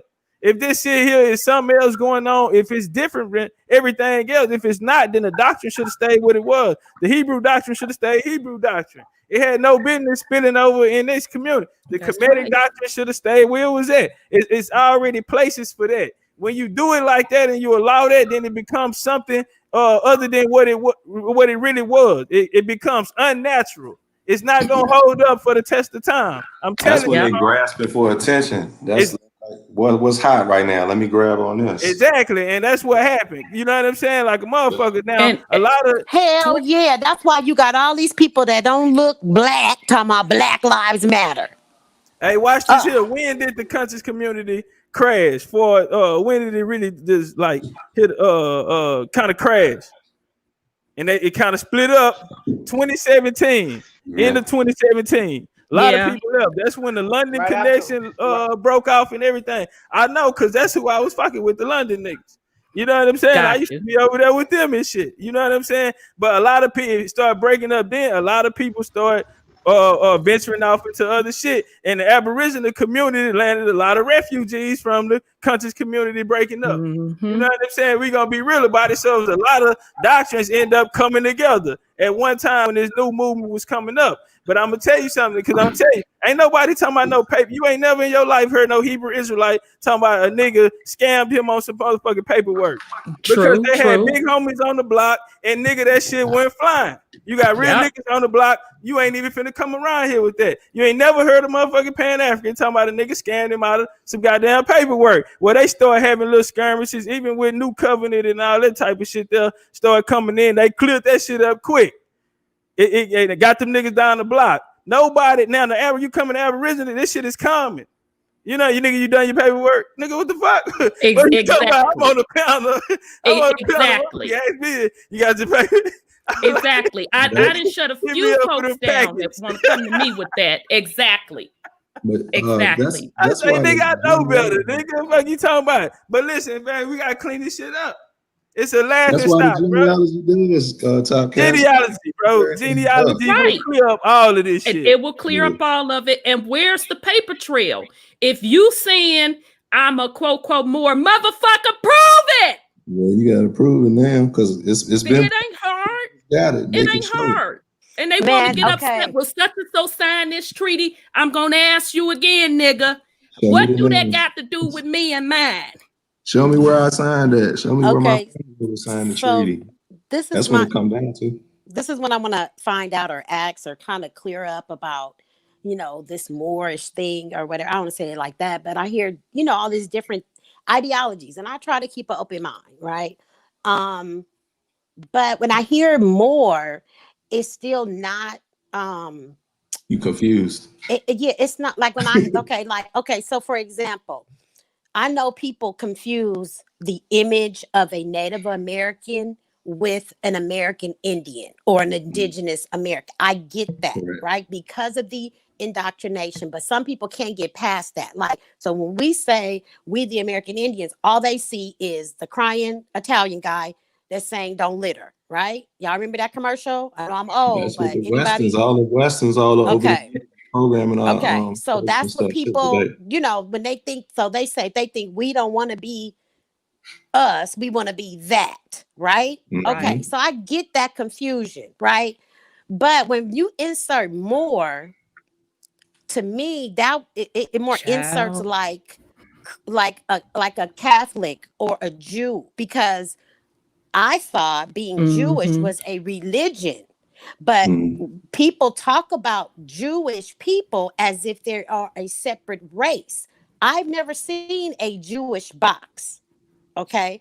I see the white Caucasian, whatever, you know, whoever want to fall or however that includes, but I've never seen that quote unquote Jewish box, just like I've never seen the Moor box. I've seen the American Indian box. So I know we're not trying to put any of us ourselves in the box, but it's about the understanding of it. So when I hear more, I think I hear, you know, Copper Interest saying it's a title, you know, so it's a title connected to a religion now, because then now I'm hearing Muslim. I didn't even know that being a Moor meant you was Muslim. I found Al-Islam by myself, like the only person in my whole family on both sides to find Al-Islam, and that was through a family friend. I've been the black sheep all my motherfucking life, but definitely since the early 90s. Okay, I have a daughter named Aaliyah. Okay, before the singer was ever known. Okay, and I have a Khadija. Okay, if you know anything about Muslim, you know that is a quote unquote powerful name. Okay, so I have 3 daughters. Okay, let me just get that out there. So anyways, Okay, so let me go back. So now they saying you a Moor, you a Muslim. Like, okay, so if I was still a Muslim, quote unquote, if I was still considering myself a Muslim in the faith, practicing whatever, I could see myself clapping on to, oh yeah, but then we was Moors, right? I could see that because I'm identifying myself as a Black Muslim. Thus, okay, then my people in the past, like, we must have been Moors. I could see that connection. But since I'm not rocking with no religion, I've been just straight on a spiritual journey, meditation, crystals, all of that, right? Connected with the ancestors, all of that. More ain't came through there nowhere. You back on your Indian shit. You back on your Indian stuff. That's not more stuff. That's Indian stuff. If you look at the people over here, they was doing stuff completely different from everywhere else in the world. There was no major religions and nobody coming over here until the 1400s of when we really hear about the European coming over here like that. So that goes to show that for thousands of years, nobody was over here because we was just doing something completely different. And was living and was thriving and prospering, beyond their wildest dreams. We didn't bow down to a quote unquote God, but we have been prospering. You know what I mean? Like that part, I can't. I get it. I don't want to knock nobody's faith, but I'm just saying. So, is that a true analysis? If I connect the Moors with Jews now, because no, you spot on. Yeah. As far as being confused. Yeah, I'm finna kill. Watch how I blow the roof off some shit on this next making that African American. And for the niggas running around here talking this Jew shit, if you really knew who the Jews was, I'm gonna tell you like for all you niggas who always be talking about it's some truth in the Bible, you gotta know how to read it. You know what I'm saying? If you got an esoteric understanding on it, then maybe meaning a high level or the hidden shit on it. You know what I'm saying? They telling it, but you got to know history to line it up. Right. So when the nigga take you to Genesis 25 and 21, and the nigga tell in the Hebrews to tell you that the white boy is more closer to him than the African nigga, I'm telling you right now, you better believe him. And when I show your motherfucking ass, nigga, there gonna be no doubt in the motherfucking world, nigga, on what the fuck is going on. I'm gonna see if you niggas still want to be the 12 chosen tribes and all this type of shit then. You know what I'm saying? I'm gonna tell you what they ain't really tell you about this shit. You know what I'm saying? You can go to Jamestown history down there in Virginia. Go to pull up Jamestown history, nigga. And I'm talking about from them, from their website. You know what it's gonna tell you? That King James I started the motherfucking slave trade, nigga. Yeah, but they don't want to talk about that, and then what they want to get the credit for him being melanated. But when you get on that motherfucker, he was an enslaver. And now that you on that Bible, let's talk about your God telling other people to go take other people's shit, indigenous people's shit. They don't want to talk about in the name of God. In the name of God, exactly. And they say, if you don't bow down to them, you was entitled to that land. That's what I'm saying. Like when you learn that history, for me on my journey that I've been on, like it makes sense. It's like ding, ding, ding. I've always pushed that shit away. I always questioned Christianity as a teenager. You know what I mean? It was just certain things they couldn't make me make sense. You know, you get to asking too many questions, they'll be like, well, don't question, just do. You gotta have faith. You just gotta believe. You know, like, but no, but what if, so, that's why I'm like, I've been, searching, so to speak. But now it makes sense to where if you ain't looking for nothing, you know what I mean? Why would you take what the next person is pushing on you? I get that some of our people may quote unquote need Jesus to lead them out of addiction or something. I don't know, whatever. I get that. I can see it. Whatever. That's you on your journey. However, respect my journey. You know what I mean? Because, hey, what you seeing and what you preaching, I just see beyond that. You know what I'm saying? And respect that. That's what you don't see. You know what I'm saying? So, what our people, I think that we need to be more like that. Like I said, no offense to people that are still following certain religions, but you have to tap into your inner spirituality, your inner God. You keep looking outward, you ain't gonna never find what you're looking for. Never, because I'm telling you, before I got a friend on YouTube blessed me with my genealogy, okay, because that was her hobby. So my friend been doing my genealogy for like, I don't know. She told me it was easy though. But when I started meditating and calling on the ancestors, just by chance, me and her start talking. She was like, "Oh, did I never send you your file?" I was like, "Nah, bitch, send me back 4 generations on both sides." Okay. That law of attraction. Okay. Indeed. I ain't said, bitch, what you doing? None of that. You know what I'm saying? It wasn't no energy at all, other than on a spiritual. And what I've been learning here on YouTube from y'all brothers. Thank you. Your ancestors. That's why you on this panel right now. Like all of us is connected. Come on. Like Come yo, on. And ring, all ring, agreed ring, to ring. this. I'm banging on this bucket over here. And check this out. Agreed to this before we even got here. Exactly. If you can even resonate on that level. Exactly. Agreed to this before we did this. We said we're gonna be here. Now, and even if you, I'm gonna throw that out. If you can catch that, there you go. That's a now gem. watch. With Top Cat, what you doing, bro? I'm gonna be real with you. It's dangerous, bro, and I'm gonna tell you why it's dangerous, and why not many people is taking up that cause. Is because if it's proven that we the indigenous people, then that means this is our land. And damn near everybody here is immigrants. And the way we getting killed, somebody probably know who we are, and they taking us out. It's very dangerous, bro.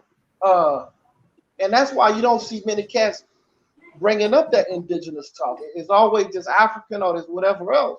They staying far away from that indigenous talk because it's dangerous. And if you get into the minds of enough people to understand who they are, you know, it could be a war. It matters. We're already at war. We just don't know it. We getting killed left and right. So, you know, I'm just saying, keep preaching that word, and hopefully a bunch of people come to the understanding and to take your land, bro. I'm gonna be real. Sometimes it take bloodshed. That's true. But, you know, we got that back to the genealogy point of it all, man. The reason I think it's important is because the one thing that it does is it takes away all of this generalizing. Like you don't have no general, or it's definitely details. Like I could say, oh, my people came from this part. I can go do research on that part of the town. I found out information about the people that live there. I'm from Western Virginia. So whatever happened between the Revolutionary War and the Civil War, a lot of the Virginia history is gone. Like they've knocked down, like it's no really artifacts or history on what they did in a specific area of Virginia. It's very hard to find information. They'll say, oh yeah, we found something over here that was from thousands of years ago. But in researching these, I've come to the different ways that the United States, or whoever you want to call it, has destroyed a lot of our structures, has erased a lot of our history. You hear about fires, you know, courthouses, ancient, you know, old courthouse catches on fire mysteriously.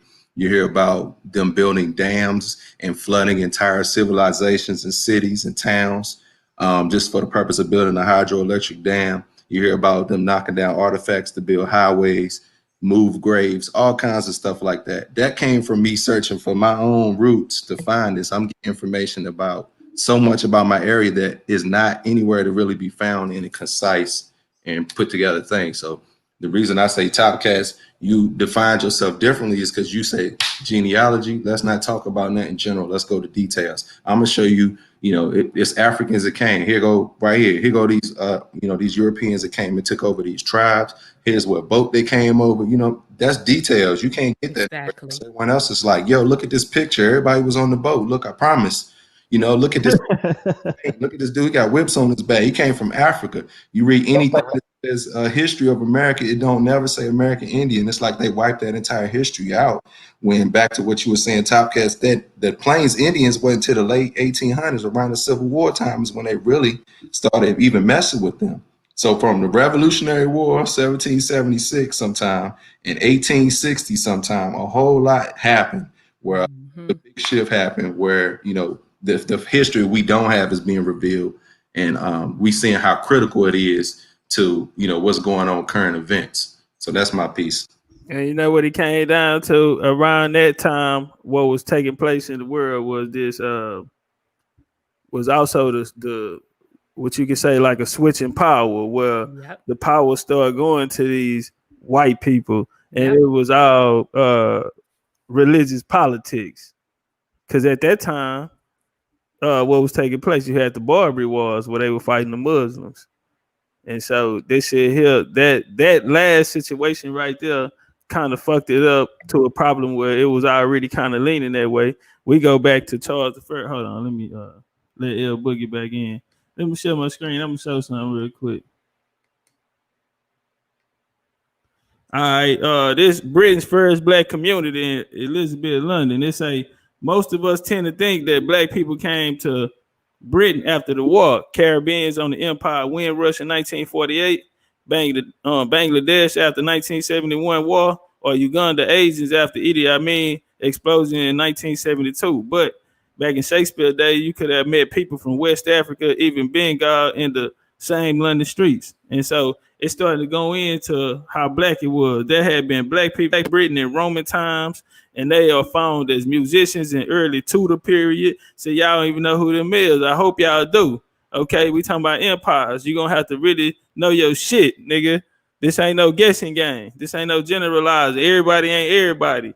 It was a lot of wars went on. It was a lot of motherfuckers mixed. It was a lot of hustlers going on. A lot of it mixed. You had motherfucking land niggas who ruled land empires, and you had niggas who ruled motherfucking maritime empires. You know what I'm saying? We got to straighten this shit up. We really around here running with the plan that the white man gave us, thinking we countries are getting out of this shit. We done ran ourselves in a circle. It's impossible to talk about the same shit for a whole year with all of the information out here, homie. It's impossible not to upgrade your information. You know what I'm saying? With all of this goddamn information out here. We sitting around here on the black or white subject. We done cleared it up from the black and white. We done went over to the African or Aboriginal, you know what I'm saying? And so now ain't nobody over here African, everybody over here Aboriginal, you know what I'm saying? Type of shit. And like we still, it's generalized. Okay, we win that game. Black folks was here first. We won that game. That shit proven. Where do we go next? We got to start walking this shit down.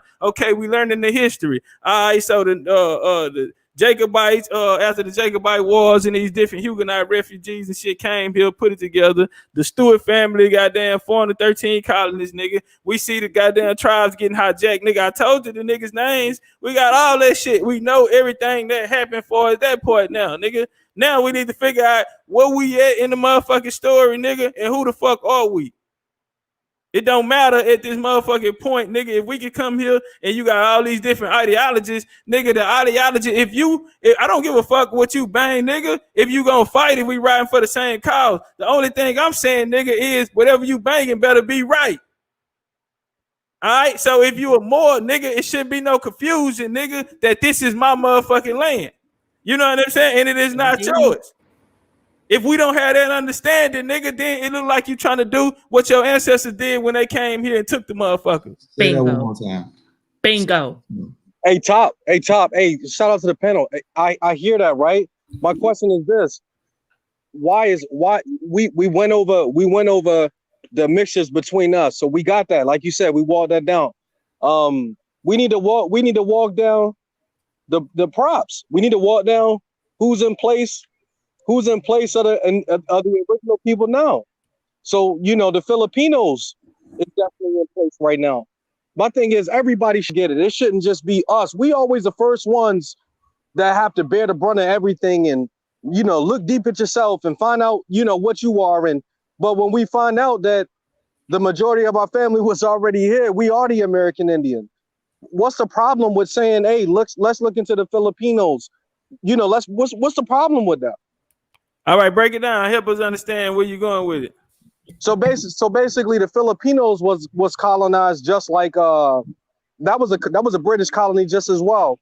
It looks like there was a repopulation going on. You talking about the islands of the Philippines? The islands of the Philippines, yeah. Okay. In Canada, the Mi'kmaq people. I got a picture of a Mi'kmaq boy. This nigga was dark as hell. Nappy head the whole nine.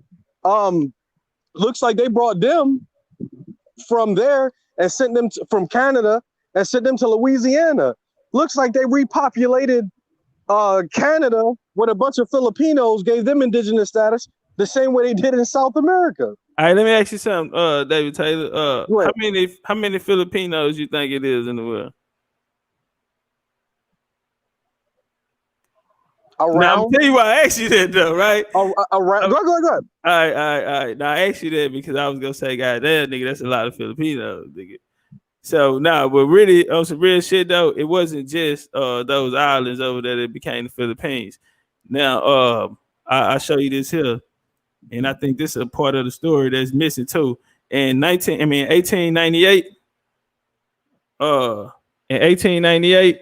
let me pull it up. You familiar with the U.S. Philippine War?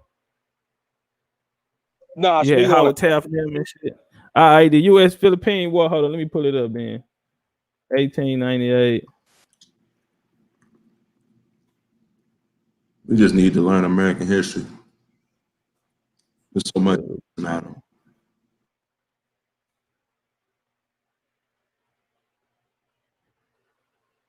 All right.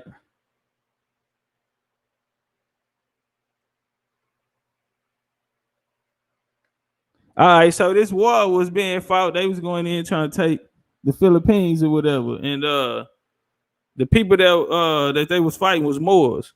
These Philippines was Moors. Hold on, let me pull it up. I showed it in the No More Lies. I showed the Sultan from out there. That nigga was out there, got the feds on everything. Right? Now, this is why I'm saying we only looking at America and Africa. It's a reason. You know what I'm saying? If y'all out there familiar, then y'all know that the Bushman tribe or the Sand people were the original Asians. Are y'all familiar with that? You talking about the Arab people, the Bushmen? Mm-hmm. Yeah, I didn't know it was confirmed. I heard a story about Afro-Asian. They definitely look like some of them dark Japanese and stuff I've been seeing pictures of too.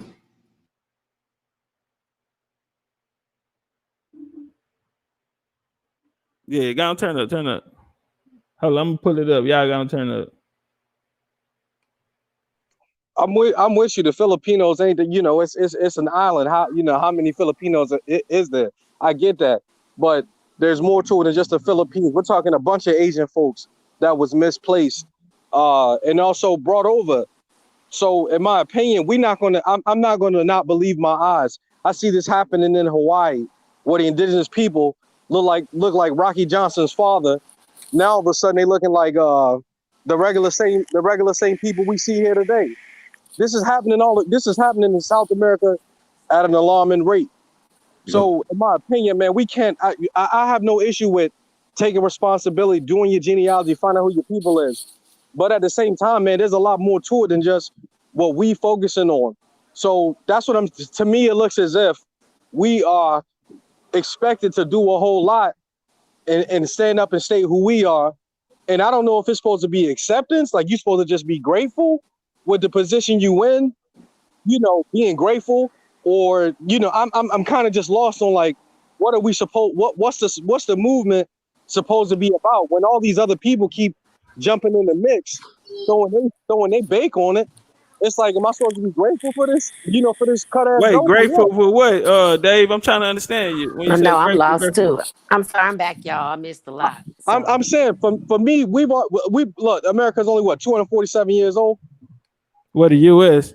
The U.S. 247 years old. So my thing is this: there's never no opt-out button. We done tried everything. We done looked at it. We saw the way it is. I'm grateful for the electricity that's here and all this great stuff. It's great. It's amazing. But at the end of the day, a lot of us don't want to be in these predicaments. I look at these cities that's built, but before we weren't in there. So there was efforts made to move the original inhabitants of these lands, to move them and funnel them into cities. So they've been funneled into cities, indoctrinated.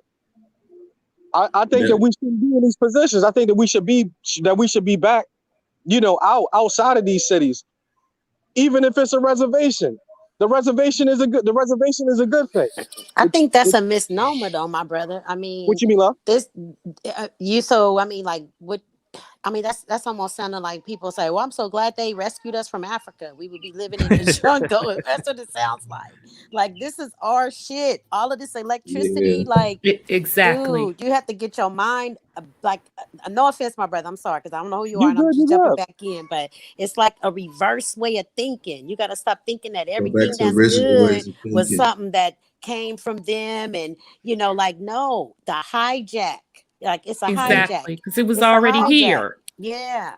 That's how strong so-called white supremacy is. It's not necessarily some white man holding a gun over your head. There's certain principles that we have taken on that's anti what our ancestors did. This, by going back, sometimes you get some info. You're like, my peoples never did that, so I'm not rocking with this.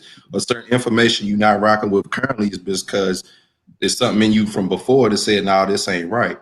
So what I'm saying is like, that it applies to now as well, because you have to apply some of those original principles have to apply now. Like some of the things we do to cities, for example, we weren't doing that before because we had a certain relationship to the land. We knew how to grow our own food. We know how to do things without. Now we are dependent on this this machine that's been created for us to feed off of us, but we still need it at the same time because we haven't figured out how to be. If you want to call yourself an Indian, can you act like what can you live like how an Indian live? You know what I mean? In terms of the most general thought of living off the land. So that's what I was trying to say, my love. That's what I was trying to say. I wasn't trying to say it as, I was just saying like the city life, it doesn't really work the way it's intended to. Why are we not allowed to be in a spot on our own? Give us a couple 100 years to get ourselves together. To not be that's what I'm saying. And I feel you on that, brother. But the only thing that, I'm saying is we give them too much credit on their technology. First of all, they didn't come up with that. They walked into that. They inherited that technology. And if you really want to go real deep, a lot of the technology, the original technology, was utilizing the natural earth energy grids. So when we say we have to go back to, we have to really understand the full picture. Now, I totally agree with you all on the dependency on their machine from a food perspective. Yeah, we've totally lost sight of that. But I don't think that we should throw away technology. Really, what needs to happen is we're supposed to be using technology, quote, quote, in the natural ways of the earth. So this crap that they have us on now, which, by the way, secretly, they still use the natural energy grid. It's just at a lower level. We were already doing that at a higher level. It was just suppressed. See, these are the lies that were told. When white folks stepped into the role of power, they were literally handed everything, from the technology to the buildings. They didn't know any of that. So that's just something that we need to keep in mind. We don't have to be on no reservation, going back to what they're telling us the 1800s were about. No, we don't have to do that. We built those civilizations along with the crooked ass Black nobility European. So it's just something for us to think about. Hey, y'all, check it out up here on the screen. Can y'all see the screen? Yeah, it's good. All right, I can see it. This when the U.S. went over there fighting the Philippines and the Cuban wars and shit, Buffalo Soldiers went over there and won that for them. Check them out. This is who they was fighting. These niggas was already Moors when they got over there. I just came from Dubai, nigga. Moros out there, nigga.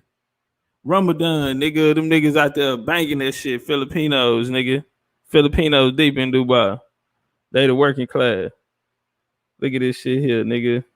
This who they was fighting. Now, These folks was already Moors when them folks got over there. Do these look like Aboriginal? Moors say they goddamn Aboriginal. Do they look like them?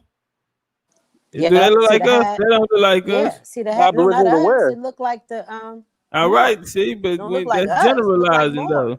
I know it. I know They exactly. Look Aboriginal at where, this. They Top? do. Hey, when you say Aboriginal, where? But I mean, when you can just say Aboriginal. You know, don't nobody So ask where? us that. When we say we Aboriginal, though, don't nobody. We don't want a motherfucker to ask us that. But I'm just showing you, though, Dave. That's how this shit sound, Dave. When we say it. I'm asking. You got it up there. Oh, but I'm now asking. these are Filipinos. Now, if you The look, Aboriginal of the Philippines. well, they're a mixture now because you see the Muslim influence. Look, this Right, them right. today. This them today, bro. This them 2020, nigga. They still here. I'm with it. I'm with it. I see We it. around here with it. We running doctrine, and the doctrine we read don't even tell us about these people. And these are real people. Why, if this doctrine so real, why it ain't telling us the whole story? Or if it's real, then are y'all saying that it's just not telling us the whole story? This just a piece of it. Cause these motherfuckers today, look at them, Filipino Arabs and all that type of shit mixed. Why niggas want to be Jews? The Jews hooked up with the Moors in the 8th century too, really the 7th. Nigga, the Jews, Islam and all that shit is the same thing. It's the same thing. Let me see something. Let me see something real quick. I ain't gonna hold y'all too long. I'm gonna get y'all out of here, goddamn. Yeah, they'll fool you. Now, Top Cat, let me ask you this question. Doesn't it sound like, you know, when you say coming to the understanding of some of the stuff in the Bible, from what the panel was just saying, man, it just kind of dawned on me, man. Doesn't it kind of seem like we Esau and we sold our birthright? Nah, I'm gonna save it for the making of African American. I'm gonna say my answer to that. You know what I'm saying? I'm gonna show them, but nah, we not Esau, but I'm gonna show them what that shit really mean in history. What's really going on? You know what I'm saying? And why these people are telling the story like this. And the story is not true. No, it's not. But I'm gonna show y'all what they are talking about and why they telling it the way they telling it. You know what I'm saying? This shit is recent. This shit ain't old. You know what I'm saying? You go in the 10th century, you go study Moses Maimonides and see where what they accredited him for. They said he was the Moses of the Bible. A lot of people in his time were saying that shit. But I'm just saying, go check him out. Don't believe me, just go check him out. But we're gonna talk about, we're gonna run it up. But if you see on the screen right here, this called the Black Boy Inn. Bookings.com. I'm thinking about booking the vacation. I'm thinking about booking the vacation, goddamn. And then we're gonna come over here. Shepherd Name Change Pub unwelcomes the name. The Black Boy Inn. They got a lot of these Black Boy Inns around there, right? And so the Black Boy Inn in Seven Oaks, Kent is to be renamed the Restoration to reflect a potential link with King Charles II. The decision has been taken against the background of anti-racism protests and the continuing debate over the statues and landmark and their significance. The brewery said, while some customers may not agree with our decision, we believe it is the right thing to do. A statement on the pub's website says Shepherd's Name is committed to equality, diversity in every area of his business and strives to create inclusive, welcoming, and pubs environment for all customers to enjoy.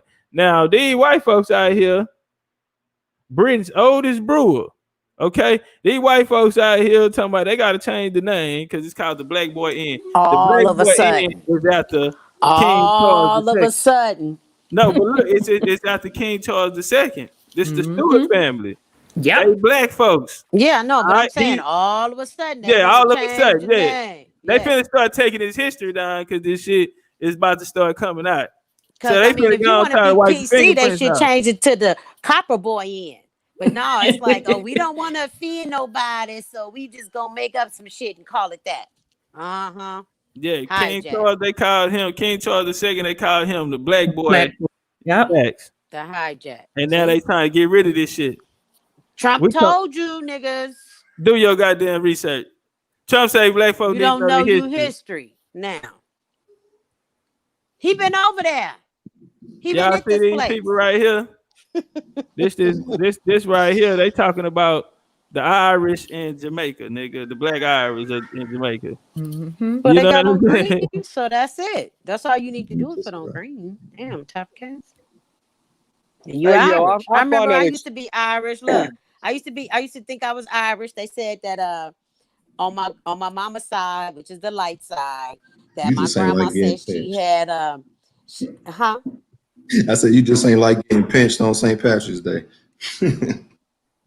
Oh, I don't know what you said, but You they know, you said can't play with El Boogie like this. She Oh, get I to didn't know what he said. thinking I them can't hear what he's thoughts. saying.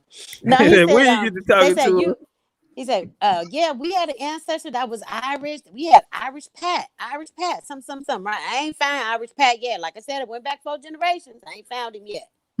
He probably was some black person that was just like and lied or something. Because Creole people, they lie. They lie real good. I'm gonna tell you, I don't lie like that, but they do. Okay, go ahead. I'm sorry. Go, Brad.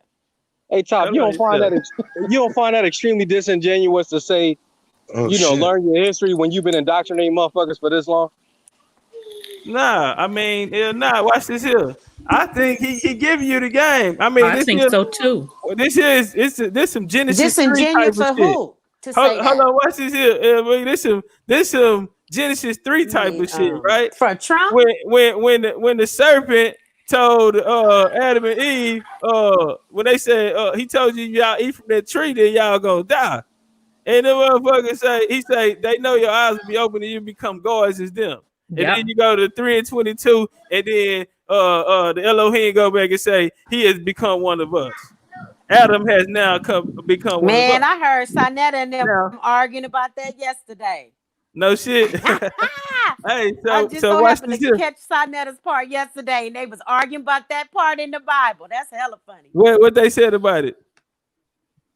Well, they were just arguing back and forth because Sonetta, he kind of not with religion, and so they was kind of arguing, trying to solidify who they was talking about on that part. Who is us? When they said they will be like us, and they was trying to like the way I understand it now is that we the gods. But anyway, it's like once they took from the knowledge, the apple of knowledge, they now you knew. What do you say? You be like us, but the pastor was saying no, you leaving out a part, and it said you will be like us and know of good and evil. So it's not the good and evil. That's what we talking. See, that's where the esoteric part come in. See, that's exoteric. What he giving? That's what he gonna give his congregation. But when he go in the back room, he gotta give you that real shit. You know what I'm saying? And so the whole thing of the serpent standing up and walking, the whole thing of them eating, they didn't really eat, they procreated. You see what I'm saying? And so now he has become one of them because he can produce life. He's become a god. You know what I'm saying? And so that nigga tried to throw him out, but Elohim is plural. That's the real word they're gonna use for it, which means plural. But then they made it a monotheistic religion down to one God, and a lot of people take it back to the Minor Dynasty under Akhenaten, Pharaoh Akhenaten. You know what I'm saying? When he but the other guy, the other person that was arguing, and he wouldn't confirm who the Elohim was because Sonetta kept saying, well, who? And he would just say the Elohim, get all, he's like, no, brother, no. Like Sonetta, he's like, you're going too far with, no, who is us? Who? And then he would just kept on going with the God and the Elohim. And he's like, no, don't speak that Hebrew, speak English. Elohim is a plural tense. It means more than one. That's but he wouldn't commit to the term meaning God. He just would. He was just like, yeah, mean God, other God. So yeah, it was funny though.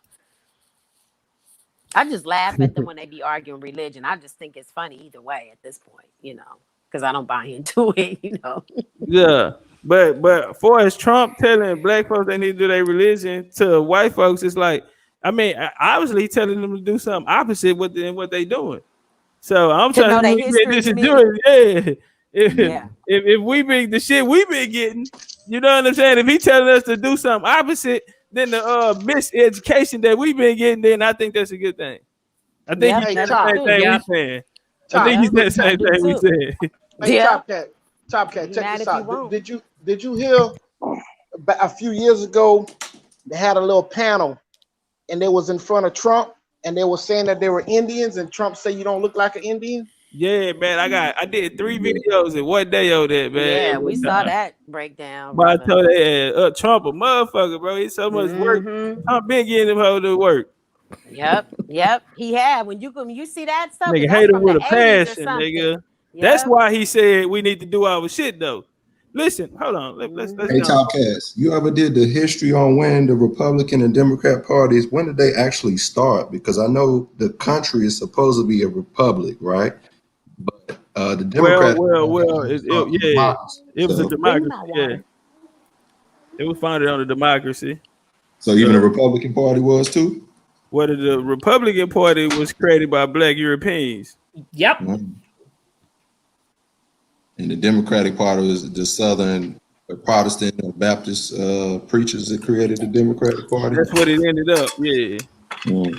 And now both them niggas Masons, and they both work together.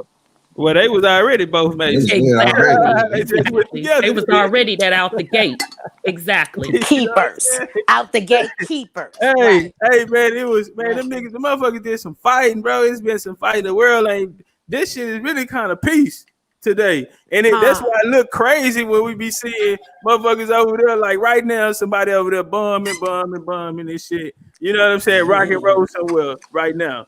You know what I'm saying? But back then, nigga, that shit used to be everywhere, used to be up. And when they come through, they ain't leaving nothing. They gonna burning this shit down, nigga. Yep. When they start talking about, reparations real tough, I think that's when he, really thought about it, was like, hey, y'all talking about y'all was black slaves. Y'all need to do y'all history because y'all might not be the first ones in line, Negro. Right. That's when they gonna get their feelings hurt. Exactly. Yep. I want to point out to something else too. Do y'all remember when Biden and the NAACP was talking? Was this y'all remember that when the NAACP and they was asking that nigga about reparations? And Biden say he gonna have to include the Indians. That's a fact. Native American. And he Irish. Listen, he of Irish blood. He of Irish Huguenot blood, and he got Jesuit blood in him too, right? And so he playing for fire. It was one of the reasons they had him on the foreign for his foreign relations policy, his connection with the Jesuits. That was one of the reasons why they put him with Obama. Let me find this shit up. But Biden said he only gonna do it if he only look at it if it's including Native American. Well, when we go back and see who hijacked these tribes that actually went and signed these treaties that put the Indian affairs under the indigenous affairs under the U.S.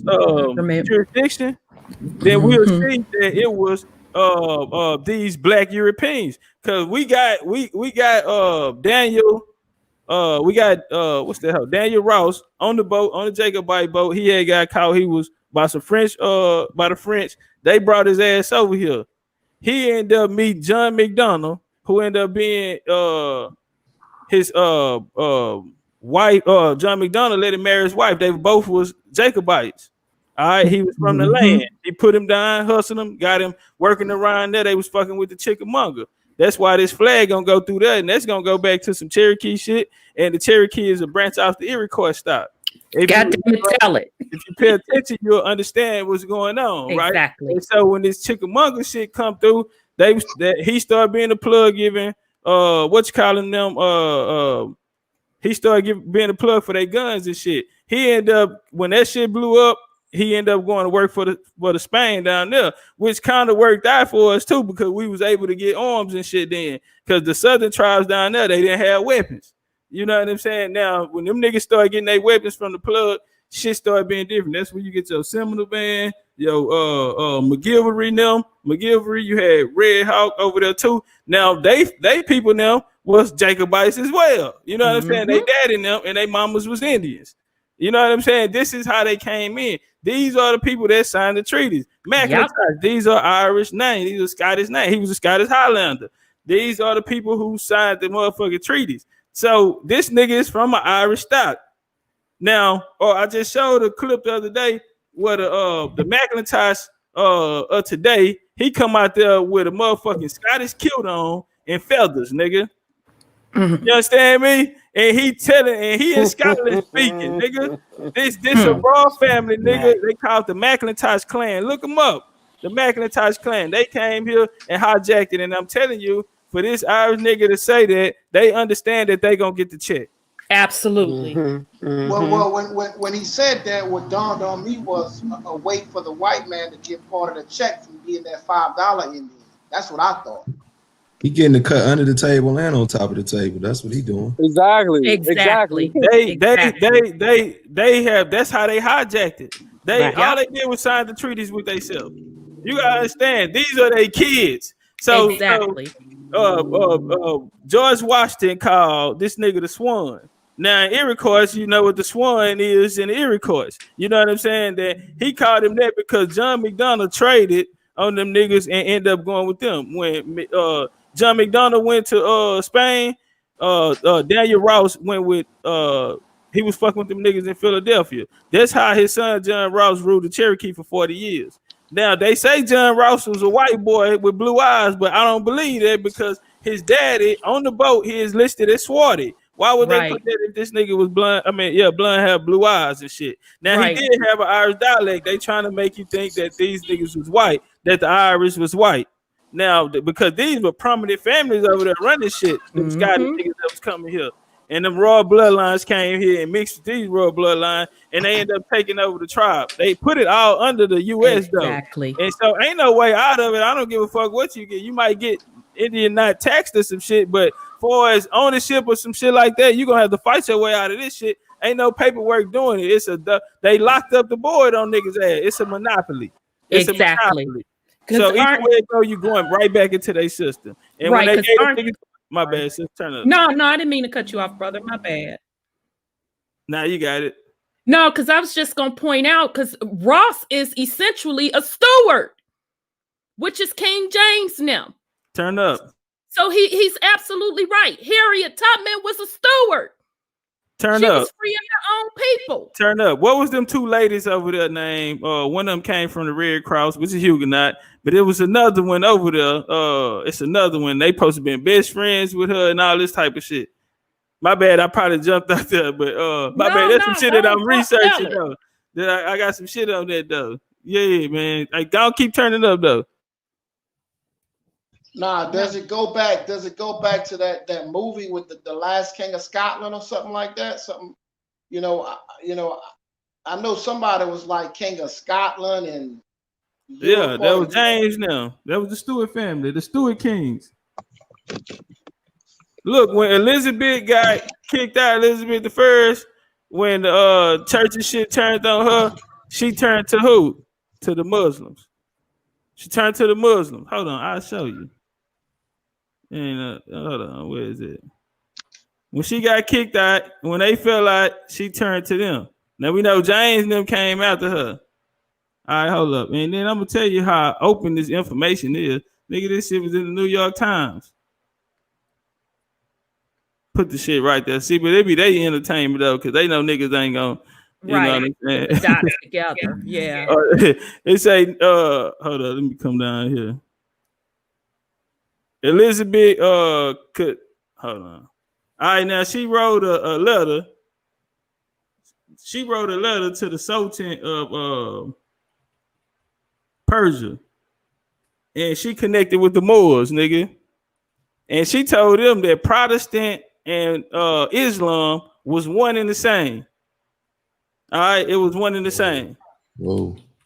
And but that's what I'm saying. If you go back in history, see, they'll tell you that and I want y'all to understand these Bible characters are fake, right? Mm-hmm. But it's allegory. They are telling the story, and how nigga tell you, well, hey, go ahead.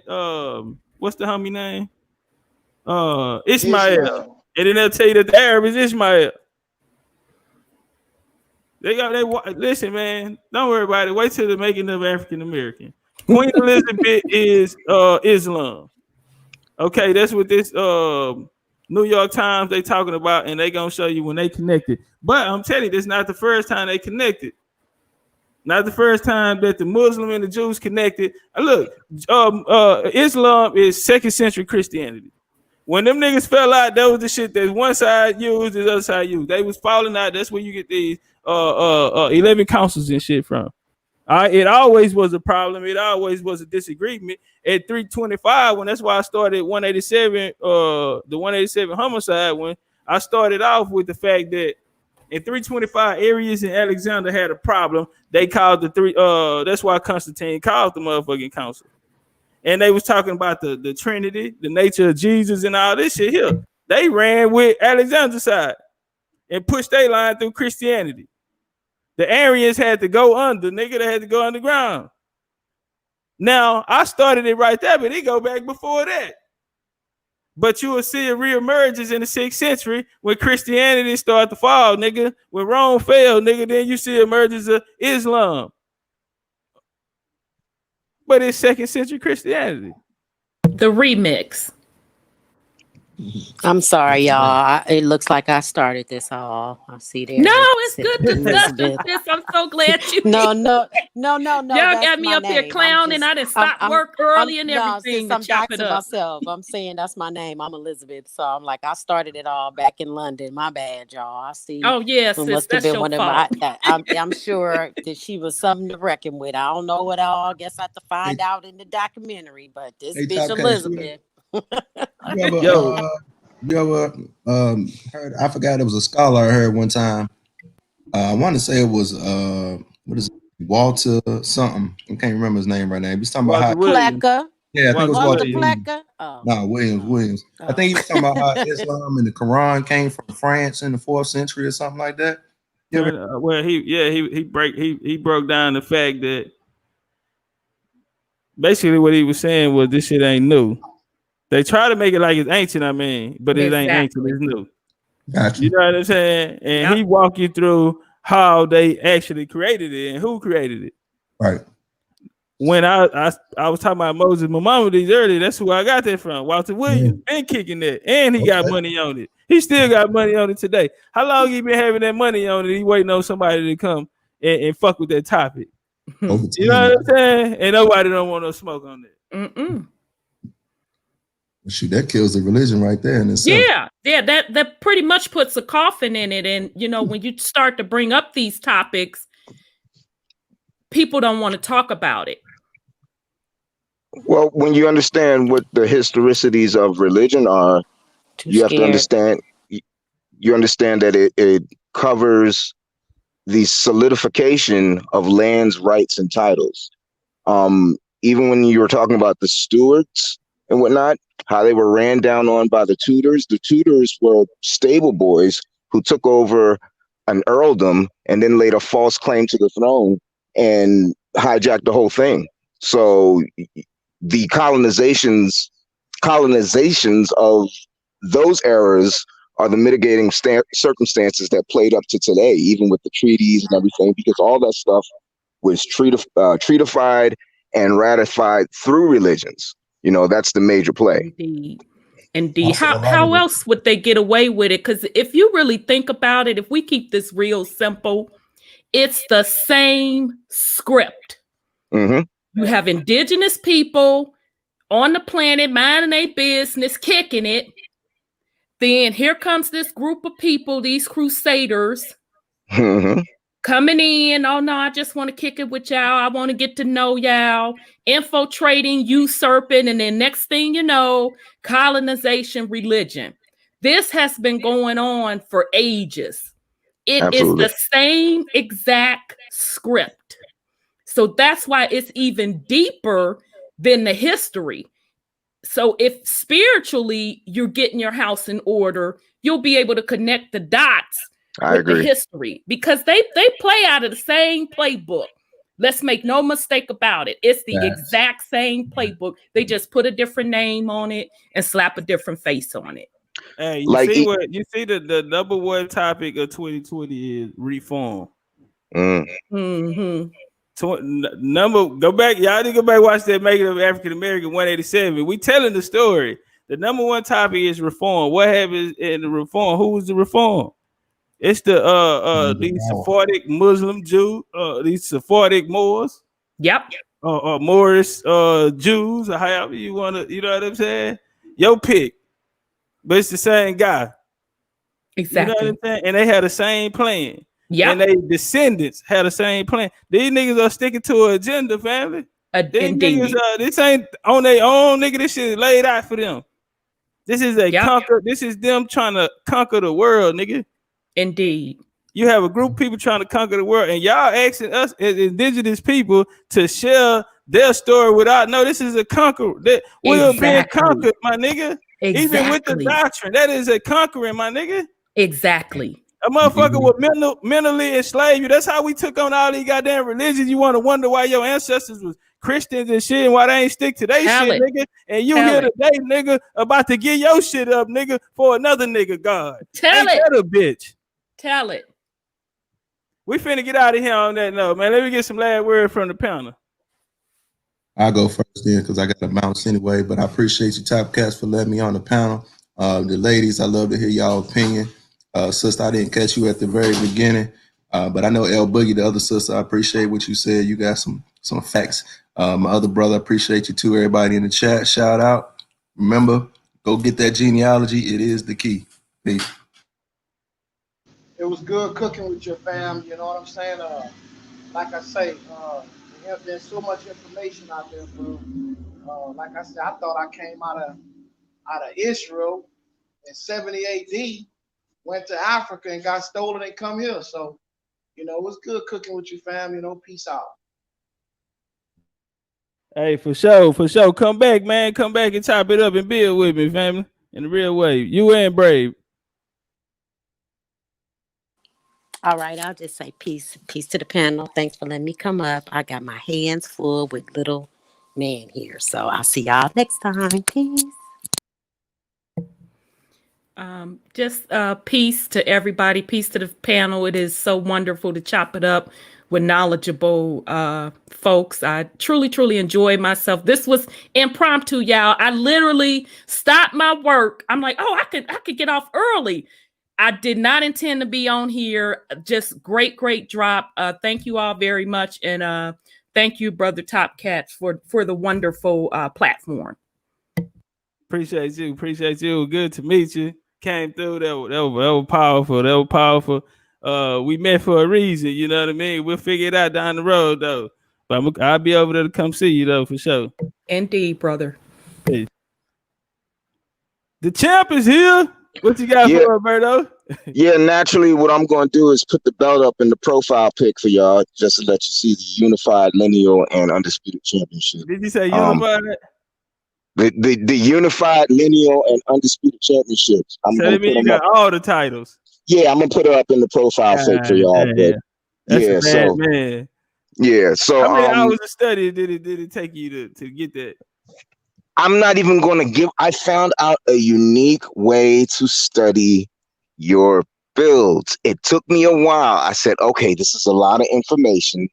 I need to sit in quiet meditation and think of a way to process this so that I remember key dates and names based on when he says, remember this date. So I started developing this system, right? Yeah, so I started developing this system, and whenever I would cue myself to remember a date, the information, the mitigating or the circumstantial information would pop up around it. So it was just a matter of getting this recall exercise down. So I studied like maybe 10, 11 builds like in a row. I started at 9 a.m. and ended at 8:30 p.m. And, you know, I was ready for the smoke the one time, but then everybody dipped out on me. So I was like, oh, okay. So I had to come back. But the exercise I developed allowed me to retain a lot of the information. Real quick before we go, peace to the panel. Appreciate the information and the thoughts out there. I mean, a lot of wise people gathered in one place. I appreciate it. Thank you for the perspective. And appreciate you, Big Chief, for the platform, allowing me to come up, express a view or two. One other thing, I need a Muskogee Creek refresher. I'm gonna hit you on the email. Okay. Yeah, because my mom just dropped something heavy on me on this mysterious dude who was showing up in all our family pics, and she found out it's my grandfather's great grandfather. and he's Muskogee Creek. And I was like, oh, really? So I need a refresher. Anyway, so yeah, I'm all types of Indian mud. It's crazy. Anyways, salute and peace. For sure, man. That was the undisputed unified champion, Birdo. Goddamn, you understand me, man? You don't get paid to think, you get paid to know. We don't generalize, we walk shit down. We don't guess, because we can walk the shit down. You know what I'm saying? Ain't nobody handed us this information. We had to really go out and get it. You know what I'm saying? Because we really wanted it. You know what I'm saying? And so we gonna end, man. This was a powerful bill today. You know what I'm saying? This was real, man. We're gonna start doing these panels, man. If you got something, man, jump on. You know, one thing I liked about today, we ain't do no generalizing, we ain't do no guessing. You know what I'm saying? We was talking about some real shit, and it at this point in time, you shouldn't be worried about who you are so it can goddamn line up with a doctrine. You know what I'm saying? You need to worry about who you are, goddamn, for the betterment of your family. You know what I'm saying? If you tapped into this, imagine if one of your descendants, you know what I'm saying, from the future, you know what I mean, being interested in this and they pick up some shit where you left out. You feel me? And that was the realest shit my auntie told me. She said, man, her grandma told her she gonna pass this shit down to her that they been passing down. And she told me she gonna give it to me, man. And that shit just made me feel like, you know what I'm saying, all of this shit here, you know what I'm saying, was meant to be. It wasn't going in vain. You feel me? And so if you interested, if you even been sliding through a few bills or anywhere around any type of this type of information, you know what I'm saying, then you the one. You know what I mean? You the chosen one. That's your calling, nigga. That's something that's in your mission. You feel me? It's something in your mission. And I think that it's something that should be important to you. It should be a lot of discipline. That's something sacred, homie. You holding on to the lineage. You got the ball, nigga. The ball in your hand, homie. It's 5 seconds on the motherfucking shot clock, nigga. You down one. What you gonna do with the rock, nigga? It's on you. You gonna brick that bitch and be okay with it, nigga, and leave your motherfucking line, nigga, in this motherfucking confusion, nigga. Or is you gonna figure it out, nigga? They gonna give you the rock, nigga. You gonna put a mumble mentality on that motherfucking nigga and get the job done. Well, it's on you, nigga. It's on you. It's up there and it's stuck there. This your motherfucking story, nigga. You are the motherfucking star in this movie, nigga. You create your own motherfucking reality, homie. What it's gonna be?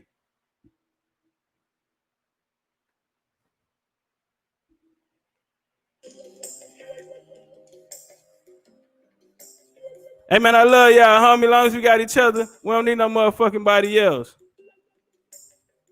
Genealogist the only way out this shit, nigga. You don't need no motherfucking doctrine, none of this shit to make you feel good. Find out who you are. Yeah, it is wonderful shit around this world, but did your family do it? Find out, nigga. That's more powerful. Legendary Big Chief Top Cat, I'm gone.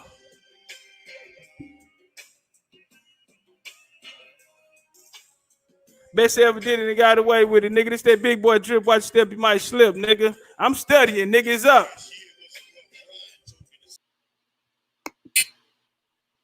Hey.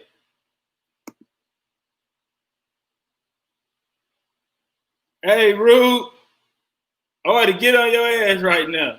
I ought to get on your ass right now.